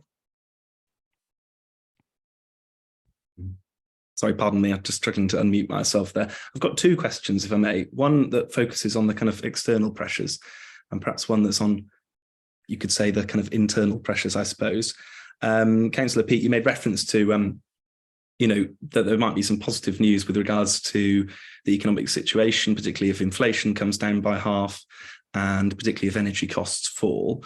I'm just wondering, you know, given that lots of the spending cuts that the Chancellor announced in his autumn statement have been pushed back until after the election, the next general election, that is, you know, I'm probably a little bit more pessimistic that things aren't going to get a huge amount better, and it's not going to be a total land of milk and honey when we have a change of government. So I just wondered whether you have a comment about what the ramifications might be, you know, particularly when we're thinking about local government funding and the support that the local authority will be able to provide schools going forward. So that's particularly in that kind of 24-25 financial year.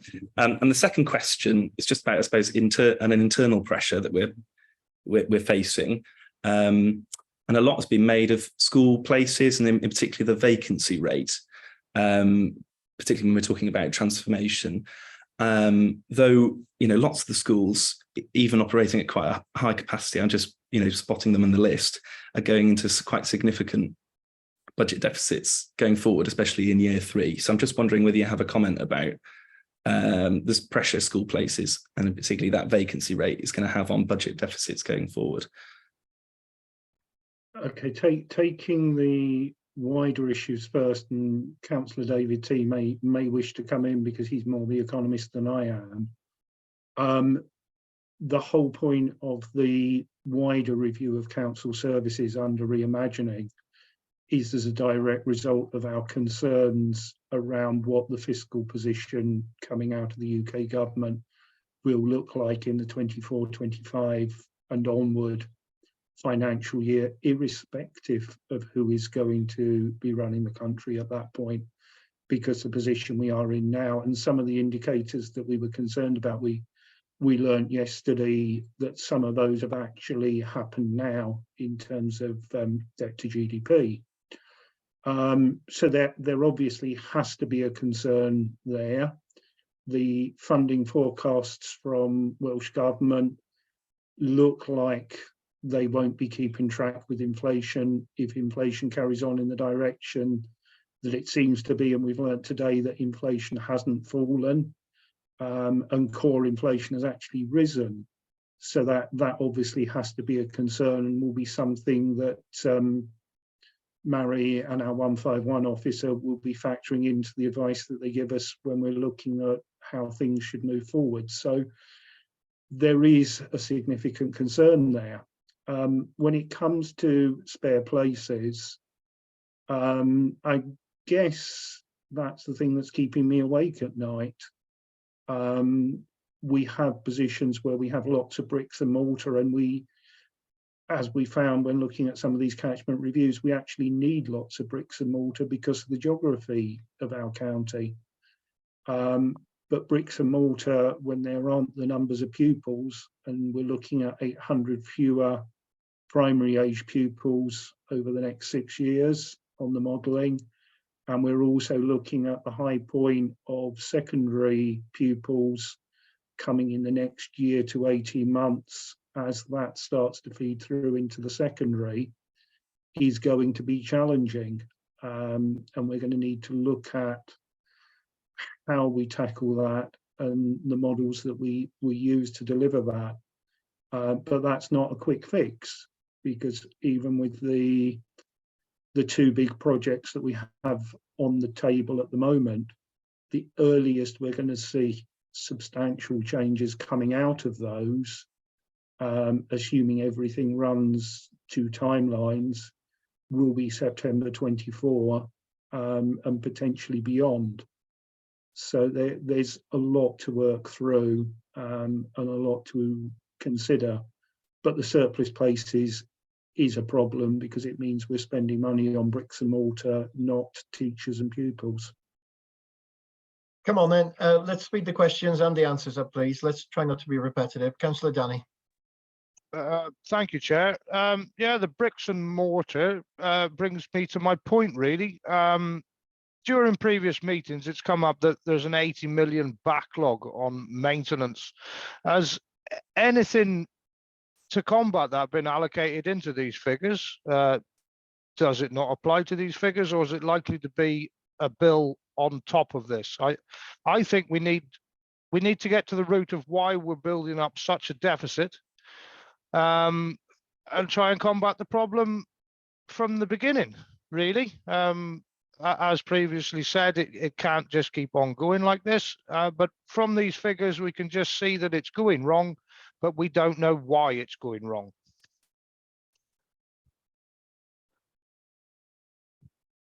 One for me or one for officers, because it's mainly property. I'm easy. I will take it as best as I can because it's more property than education.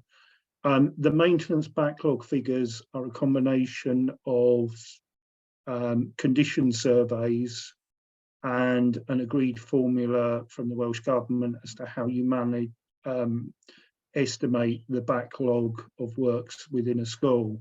Obviously, the older the school and the poorer the condition survey, the greater the backlog that's identified.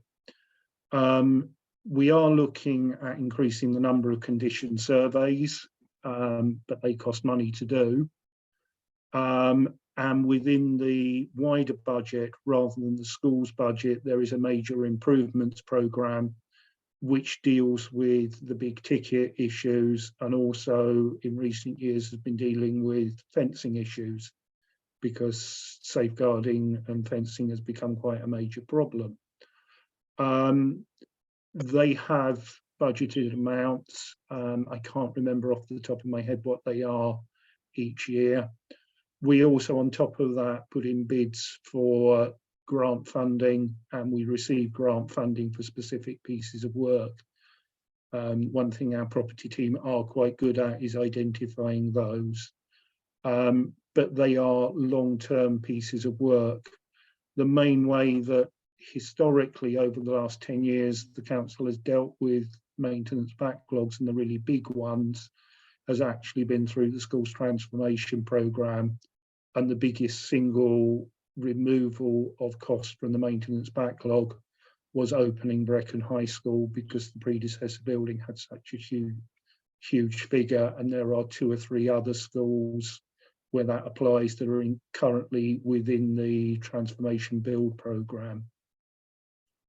Councillor Gareth. Thank you, Chair.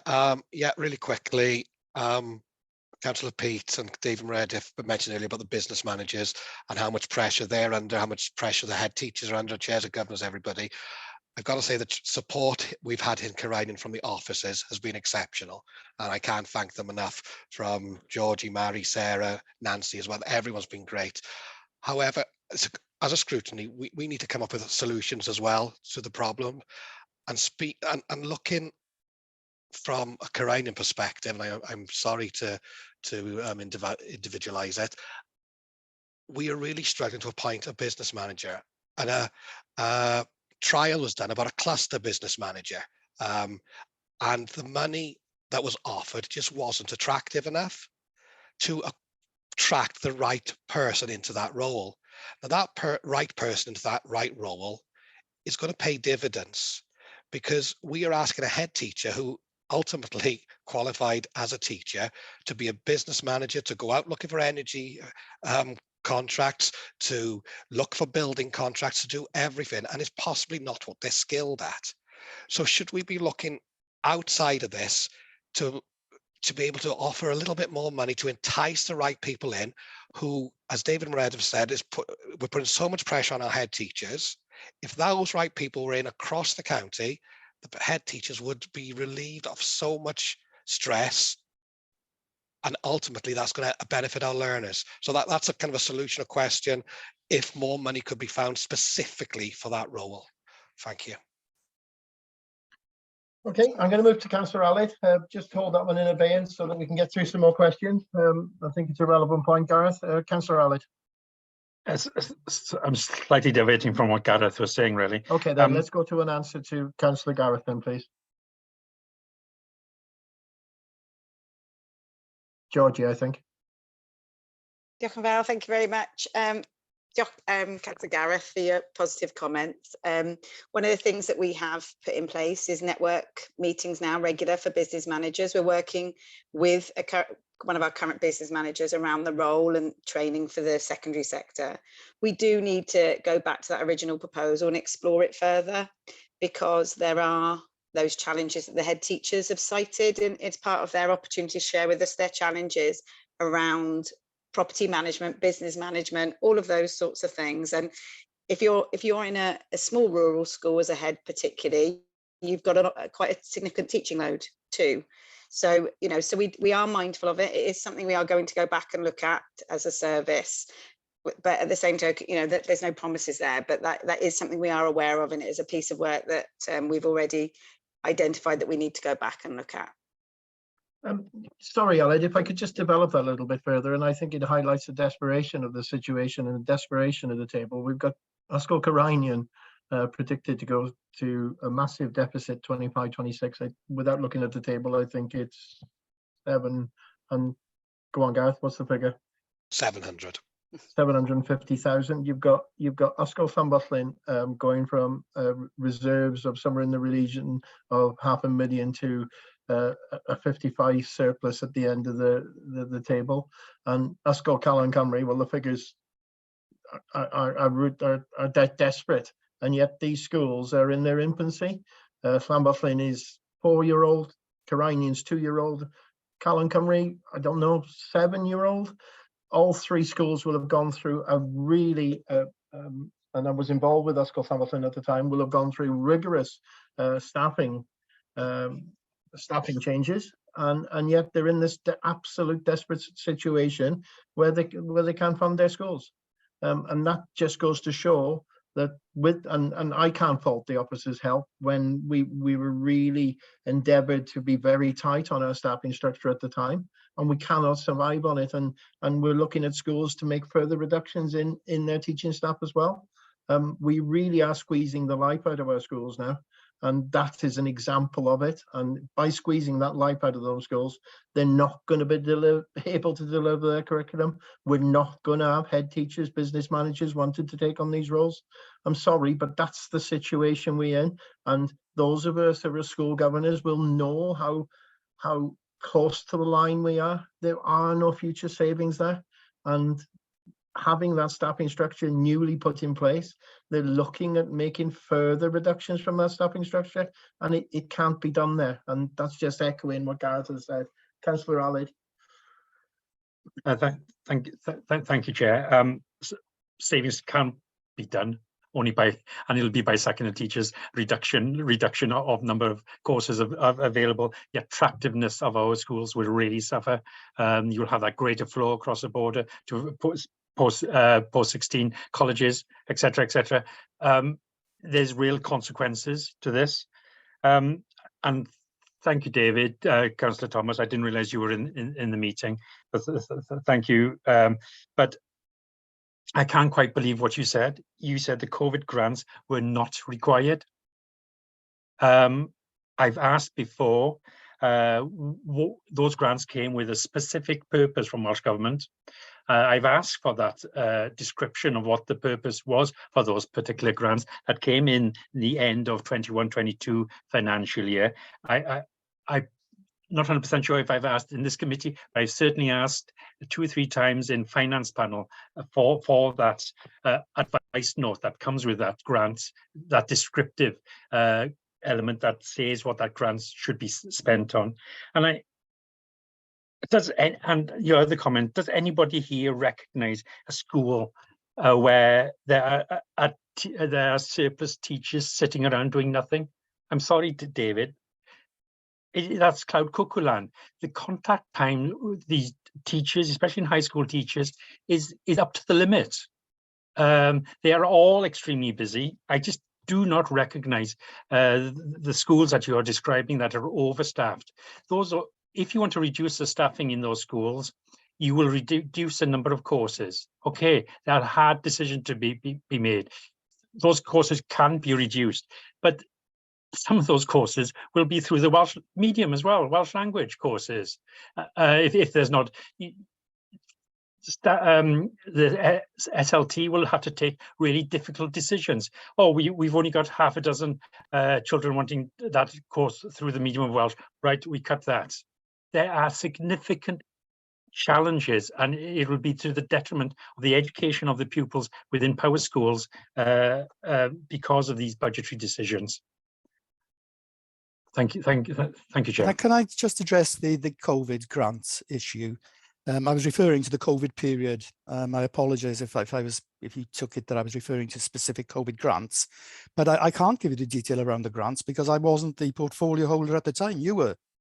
So why you're asking me for the details around those grants in 21-22 defies definition. You were the portfolio holder at the time, not me. But you were the portfolio holder at the time. So, you know, I'm sorry, that's something that you should be aware of. With regard to, well, you know, they came in the last with regard to the, with regard Alex, I'll give you an opportunity to come back. Come on, Councillor David. With regard to the staffing levels within the schools, obviously we've got to deliver a curriculum that meets the number of pupils in the schools, and that's laid down by Welsh Government. That's my understanding. I believe that if a school has got a Welsh medium stream, there's extra money goes in as well. But I'm not an education specialist. I'm the finance portfolio holder, so perhaps one of the officers would be better to address that question than myself. Councillor Alid, come on back. Yeah, no, I've asked for that information because these statements have been made before, and I don't have a copy of the advice notes that came with those grants. I just want to see them and make sure that that money was spent in the correct manner that Welsh Government intended that money to be spent on. We've had report after report across Wales, across the UK, about the detrimental impact of the pandemic on the future of our children. And Welsh Government and UK Government put grants in place to try and have a bit of catch up.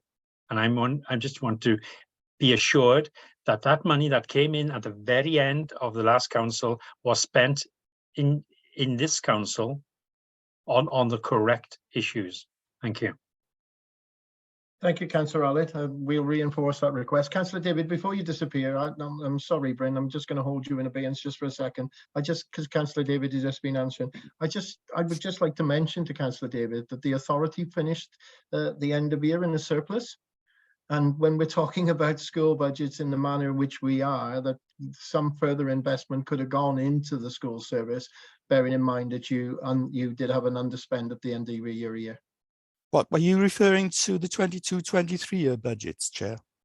Yes. Because I didn't set that budget. That was Councillor Allitt set that budget. The fact that it's come out with a surplus is quite correct. And we were discussing earlier the pressures that are going to be placed on school budgets, for example, through teachers' pay awards.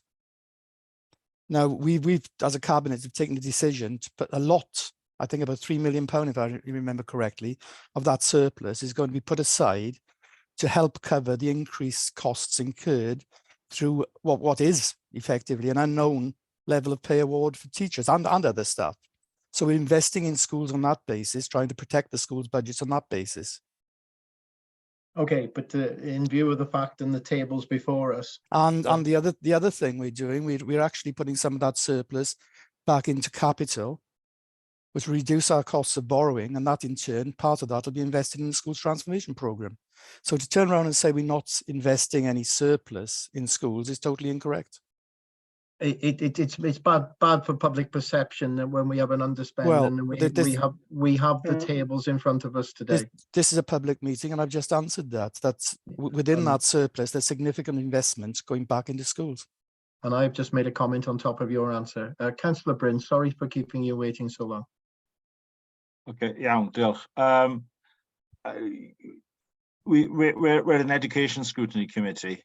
I think if we focused on education and outcomes in education, rather than school buildings and locations and stuff, we would make a lot of progress in this field, which would improve the financial situation no end. I think there was a mistake made by a previous incumbent of Pete's role when established a review of the school education system and insisted that we had 13 sites for secondary school in Powys. Now that system was designed in 1870. It's not appropriate for the 21st century. It's not appropriate. We need to look at consolidation, creating fewer schools. Now, they don't necessarily have to be all on one site, but I mean, I think if investment is going to be made in new bricks and mortar and insulating materials and whatever else makes a passive school, that those sites should be reviewed very openly and worked out, and they won't be on the current sites. I don't think they need to be. Now, we've heard about some courses being cut because there's only 4 students on them and in the Welsh medium and stuff. Well, I know courses in the English medium which have been kept open with only 4 students on them. You know, it's not a level playing field. There's quite a considerable amount of hypocrisy going on in the system in Powys. If we operated as fewer schools, those schools would be more classes would be viable. Does anybody on this panel believe there's a future for dual stream schools? Because I don't think there is. Not currently. Dual stream schools should be moved rapidly along the language continuum. There's everything to be gained and nothing to be lost by enabling more Powys children to be fully bilingual, and it will improve the financial situation significantly.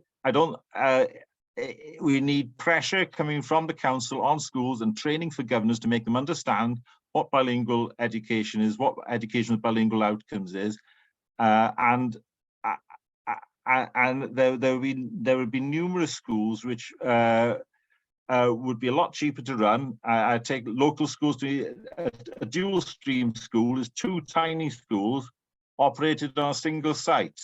They have a poorer educational experience because you end up having 1 teacher with 4 year groups in every class and 2 teachers teaching in parallel, one in bilingual and the other in English.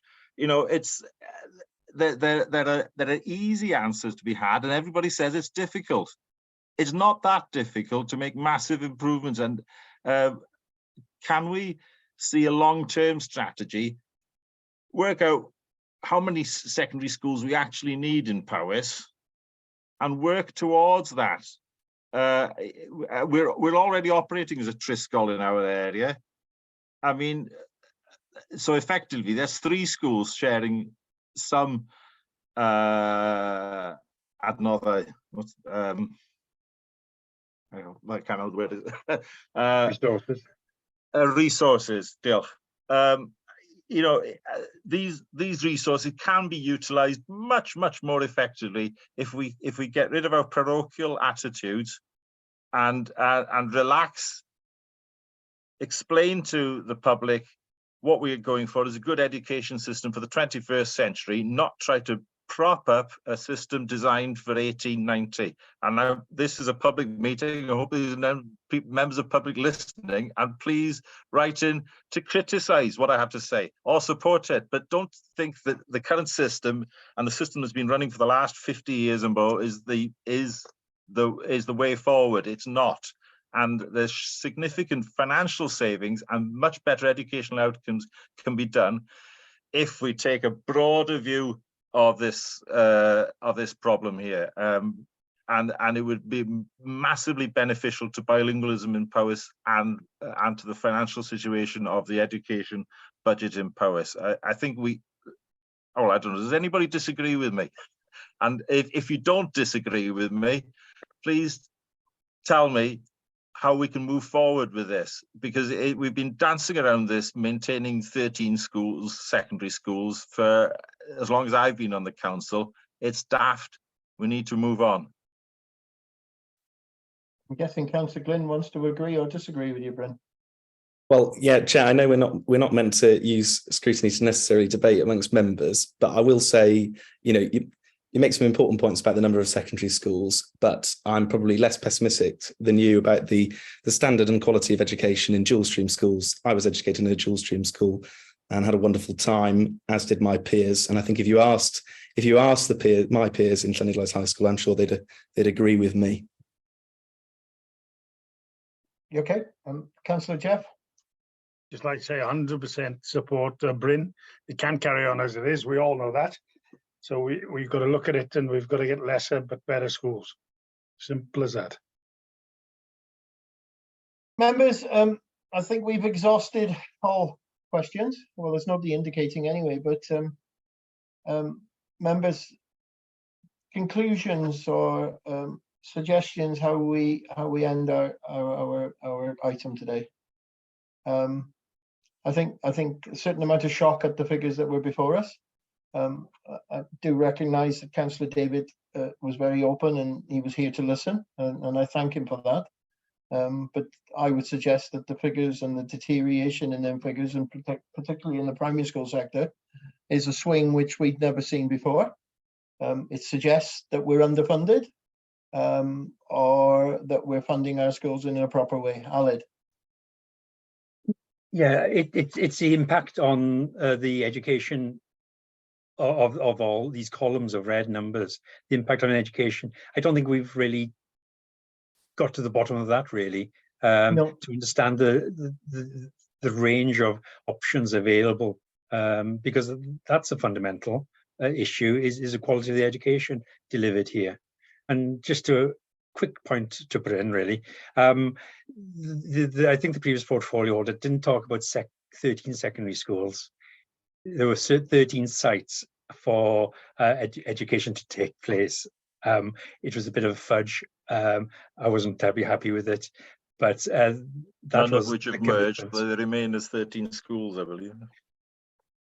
And the cabinet decision yesterday was to create another bilingual school. I urged them to go onto the language continuum and develop a Welsh school starting out in reception and year 1 and 2. And within 4 or 5 years, we would have had another Welsh school. But the cabinet took a different decision yesterday. Okay, we're moving in. We're moving off on the agenda item which we're discussing today. Sorry, Chair. Yeah, no, that's absolutely fine. Members, conclusions then. We're concerned about the impact of the figures on our curriculum. We're concerned about the impact of the figures on our teachers, predominantly head teachers. Am I right in suggesting that the primary school sector has made a massive swing, and we are aware of welfare within teachers within the primary school sector? Is that something we should highlight? Yeah. Councillor Gareth is coming in. Yeah, also, Chair, I'm concerned about the pace of everything, the pace of transformation, pace of the delivery of the money we discussed earlier about the energy efficiencies. Just a matter of urgency, and things need to happen yesterday. Yeah, just add to that then. Okay, we'll add that we're concerned with the pace of transformation. The transformation, one of the guidelines, well, the guidelines or the principles in that they would release some extra funds by improving some of our schools. So yeah, we're concerned about the pace of transformation. We're concerned about the releasing of this 500k and the 2.2 into the school budgets. It does have an impact on these figures because schools aren't unable to rectify any of them problems with themselves when when it's been closed so tightly. So Aled, you're coming back in. Well, you just touched on it there, Chair, the impact of the delays in that investment in more energy efficient schools is key, but that's not going to have a significant impact in the next couple of years. It's a long-term impact. Well, of course, depending on where that money is invested, but it's more of a long-term impact. The finance panel has asked for information on the reimagining powers, which takes up school transformation, and there's nothing coming out. Month after month, we've been asking for it. The portfolio holder said that budget this time is a holding position. Well, they will be pulling a budget together in 2 or 3 months' time. The guts of it will be there in beginning of September, and we still haven't seen anything about the reimagining work that's going to deliver not savings, but at least deliver a balanced budget. Before you come in, Councillor Davis, Sarah has made the point, and I think that's a very important point. We should be concerned that even though there's recovery plans in place, we're concerned about how some of them schools are going to be repaid them huge deficits. Okay, that's a very good point, Sarah. Councillor Davis. Just to say, Chair, to address a question that Councillor Ali brought up, there is a presentation on sustainable powers, which is what reimagining powers is termed now, going to finance panel at their next meeting. Thank you, Councillor David, for that information. I'm not sure how to explore this, and it was something that Councillor David mentioned. I made a note at the time. Councillor David said that the figures can be revisited. I think we need to know how they could be revisited, how they can look at those figures at the end of 25, 26. Both Councillor Pete and Councillor Davis said that things may change by then, but obviously if we're in that position, there has to be some political involvement to change the pace of that deficits which may come. So that's something which we need to be aware of. Councillor Bryn's point, it's an interesting point, and it's a point that we should raise from scrutiny, is that, you know, the plan for change. Is it the right plan for change? Is it the right plan for transformation? And we should be very mindful of Councillor Bryn's comments when Cabinet are considering what we've got to say today. Councillor Allen. They were supportive of consolidation in the amongst schools, you know, in order to save on top staff and increase class sizes. Okay, that's something that Cabinet needs to clarify. Needs to clarify their position on that. Are we consolidating, or is there something in the reimagining plan that is different? Yeah, Councillor Aled. That was certainly the plan of the previous council in the transformation documents. That's this council has also adopted, to be honest. I just on Appendix A, I'm slightly concerned about the wording in that stage 1, and can that be reviewed by officers? Because clearly schools aren't that are in deficit are not freezing. Yeah, I think it's a relevant point. Officers, please have that in your considerations, or have some discussions about it, please. That's as Councillor Pete, it's fact. So that's something that officers can look at. Members, I think we've got some conclusions there. If there's nothing else to add to it. Good. We return to the agenda now, which is item 6. Thanks for everybody's contribution on item 5. Item 6 on the agenda is our future work programme. Chair, just one quick point. Also, I forgot the advice notes with those grants to make sure those grants were spent in the correct manner. Yeah, members, I've been scribbling notes today, and I know Councillor Gareth has been as well, helping me in the background. Members, if there are other things which you feel that we haven't given consideration today, please highlight it by email so that we can pick up on these points before we send any documentation over. Councillor David's coming back in.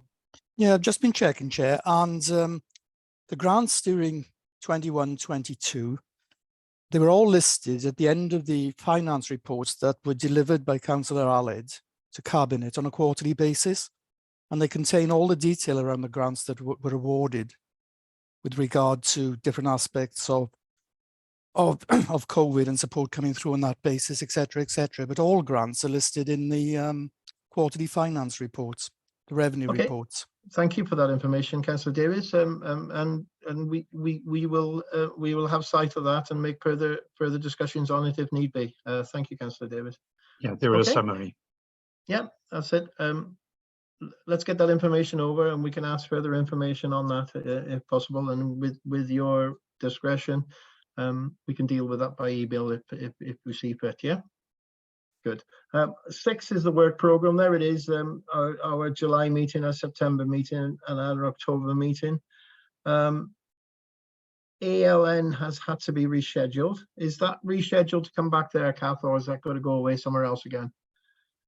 As far as I'm aware, Councillor, that is for July's meeting. Right. Okay. So it's rescheduled and it's into there. Yeah. Okay. It was rescheduled from June's, from this meeting. That's it then. Okay. Members, are you happy with that as it stands? Councillor Pete mentioned about the 500k. My preference would be to have that in another meeting or call another meeting. I understand calendars are difficult, but I think it does need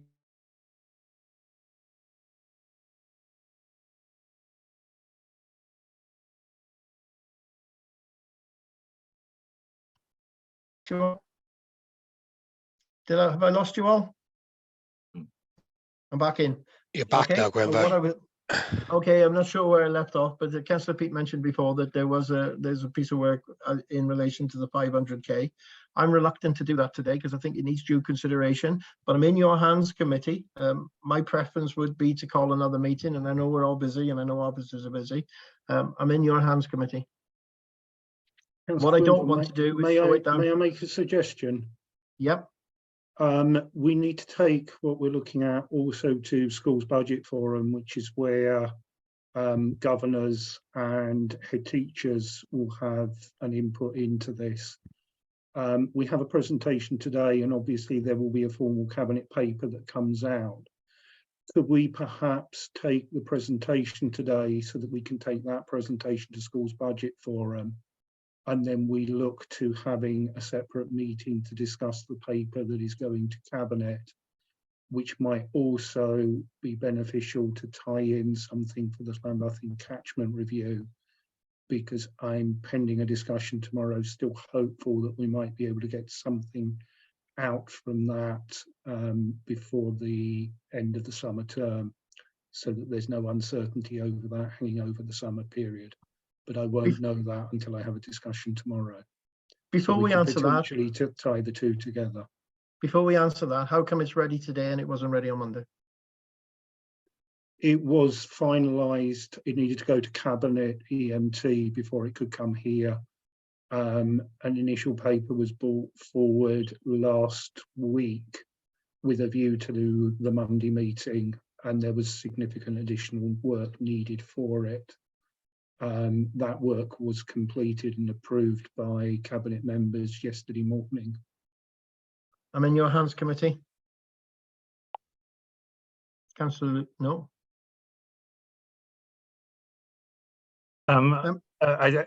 Chair, Cabinet had Cabinet yesterday morning, so they must be pretty quick at doing that additional work. But I wouldn't mind a quick summary today, so we can have a think about it and then have proper scrutiny of the going forward afterwards. Is that the view of the rest of the committee? I'd be inclined to agree with Aled as well, yes.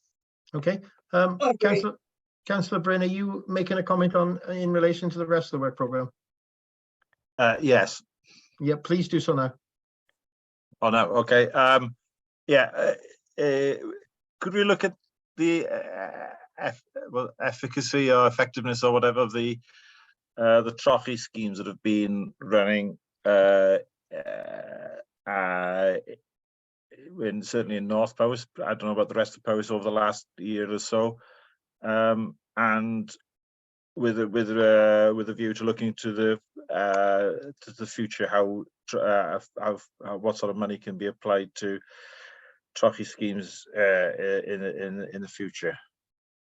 Is that something we can review? Is that something the committee would like to have a session on? Is that something that we could do, Georgie? It wouldn't take up a whole meeting, would it? No, no, indeed. We'll try and squeeze that in if possible then, Bryn, if that's okay. Councillor Bryn, so we have got the WESP on there. So is this in addition, would you want it incorporated in part of the WESP update, or is it in addition? When's the WESP coming up? I think the WESP is on there from discussions we've had.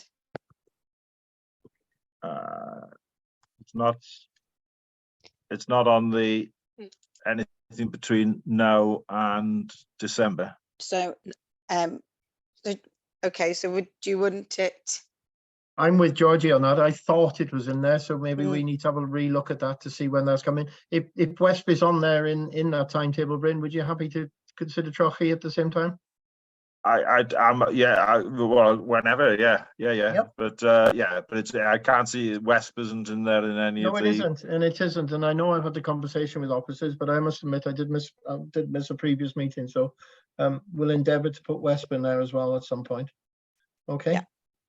Okay. Right, we're going to go into this presentation now. So the idea is we get the presentation now. How are we going to scrutinise that, or are you going to go into questioning today? Councillor Gwynfor, this was planned to be done in a confidential session because there might be some financially sensitive information within it. So can I ask that we get someone move a motion to move as confidential? Yeah, I shall do so now. I just wanted an answer to that question from our committee, really. Are we going to consider this today, or are we considering this at a future meeting? Chair, this is so important. I think that we should need sight of the papers first to have a good, open discussion about it in receipt of everything in front of us. That is my personal opinion, but that's different, I know, to Aled and to... Yeah, no, there's a view that we take the presentation today and that we meet again at some other future point to have a discussion on it. Councillor Glynn. I'm not opposed to having the presentation today. Just wondering when that when that extra meeting is likely to happen in terms of the timeline of it going to schools budget forum, etc. That is the difficulty. Councillor Danny's disappeared on that one. What do you think, Yeah, member? sorry, Go thanks, on, Chair. Mine was the same question as Glyn, really, just worried about the time of things. I agree that we need, it's a very important subject, and we do need a meeting, but it's got to be quick, is all I'm going to say. Yeah, so would this be a suggestion? We take the presentation today and we use the medium that we used one other time before. It wasn't very well used, but could we do it through, it's not by email, but through a document where we could make our comments on that? Is that suitable? If you don't think it's suitable, please say. The other item which I think we need to be aware of is there will be an ESTIN a letter which comes into the authority from the school in the ESTIN conference.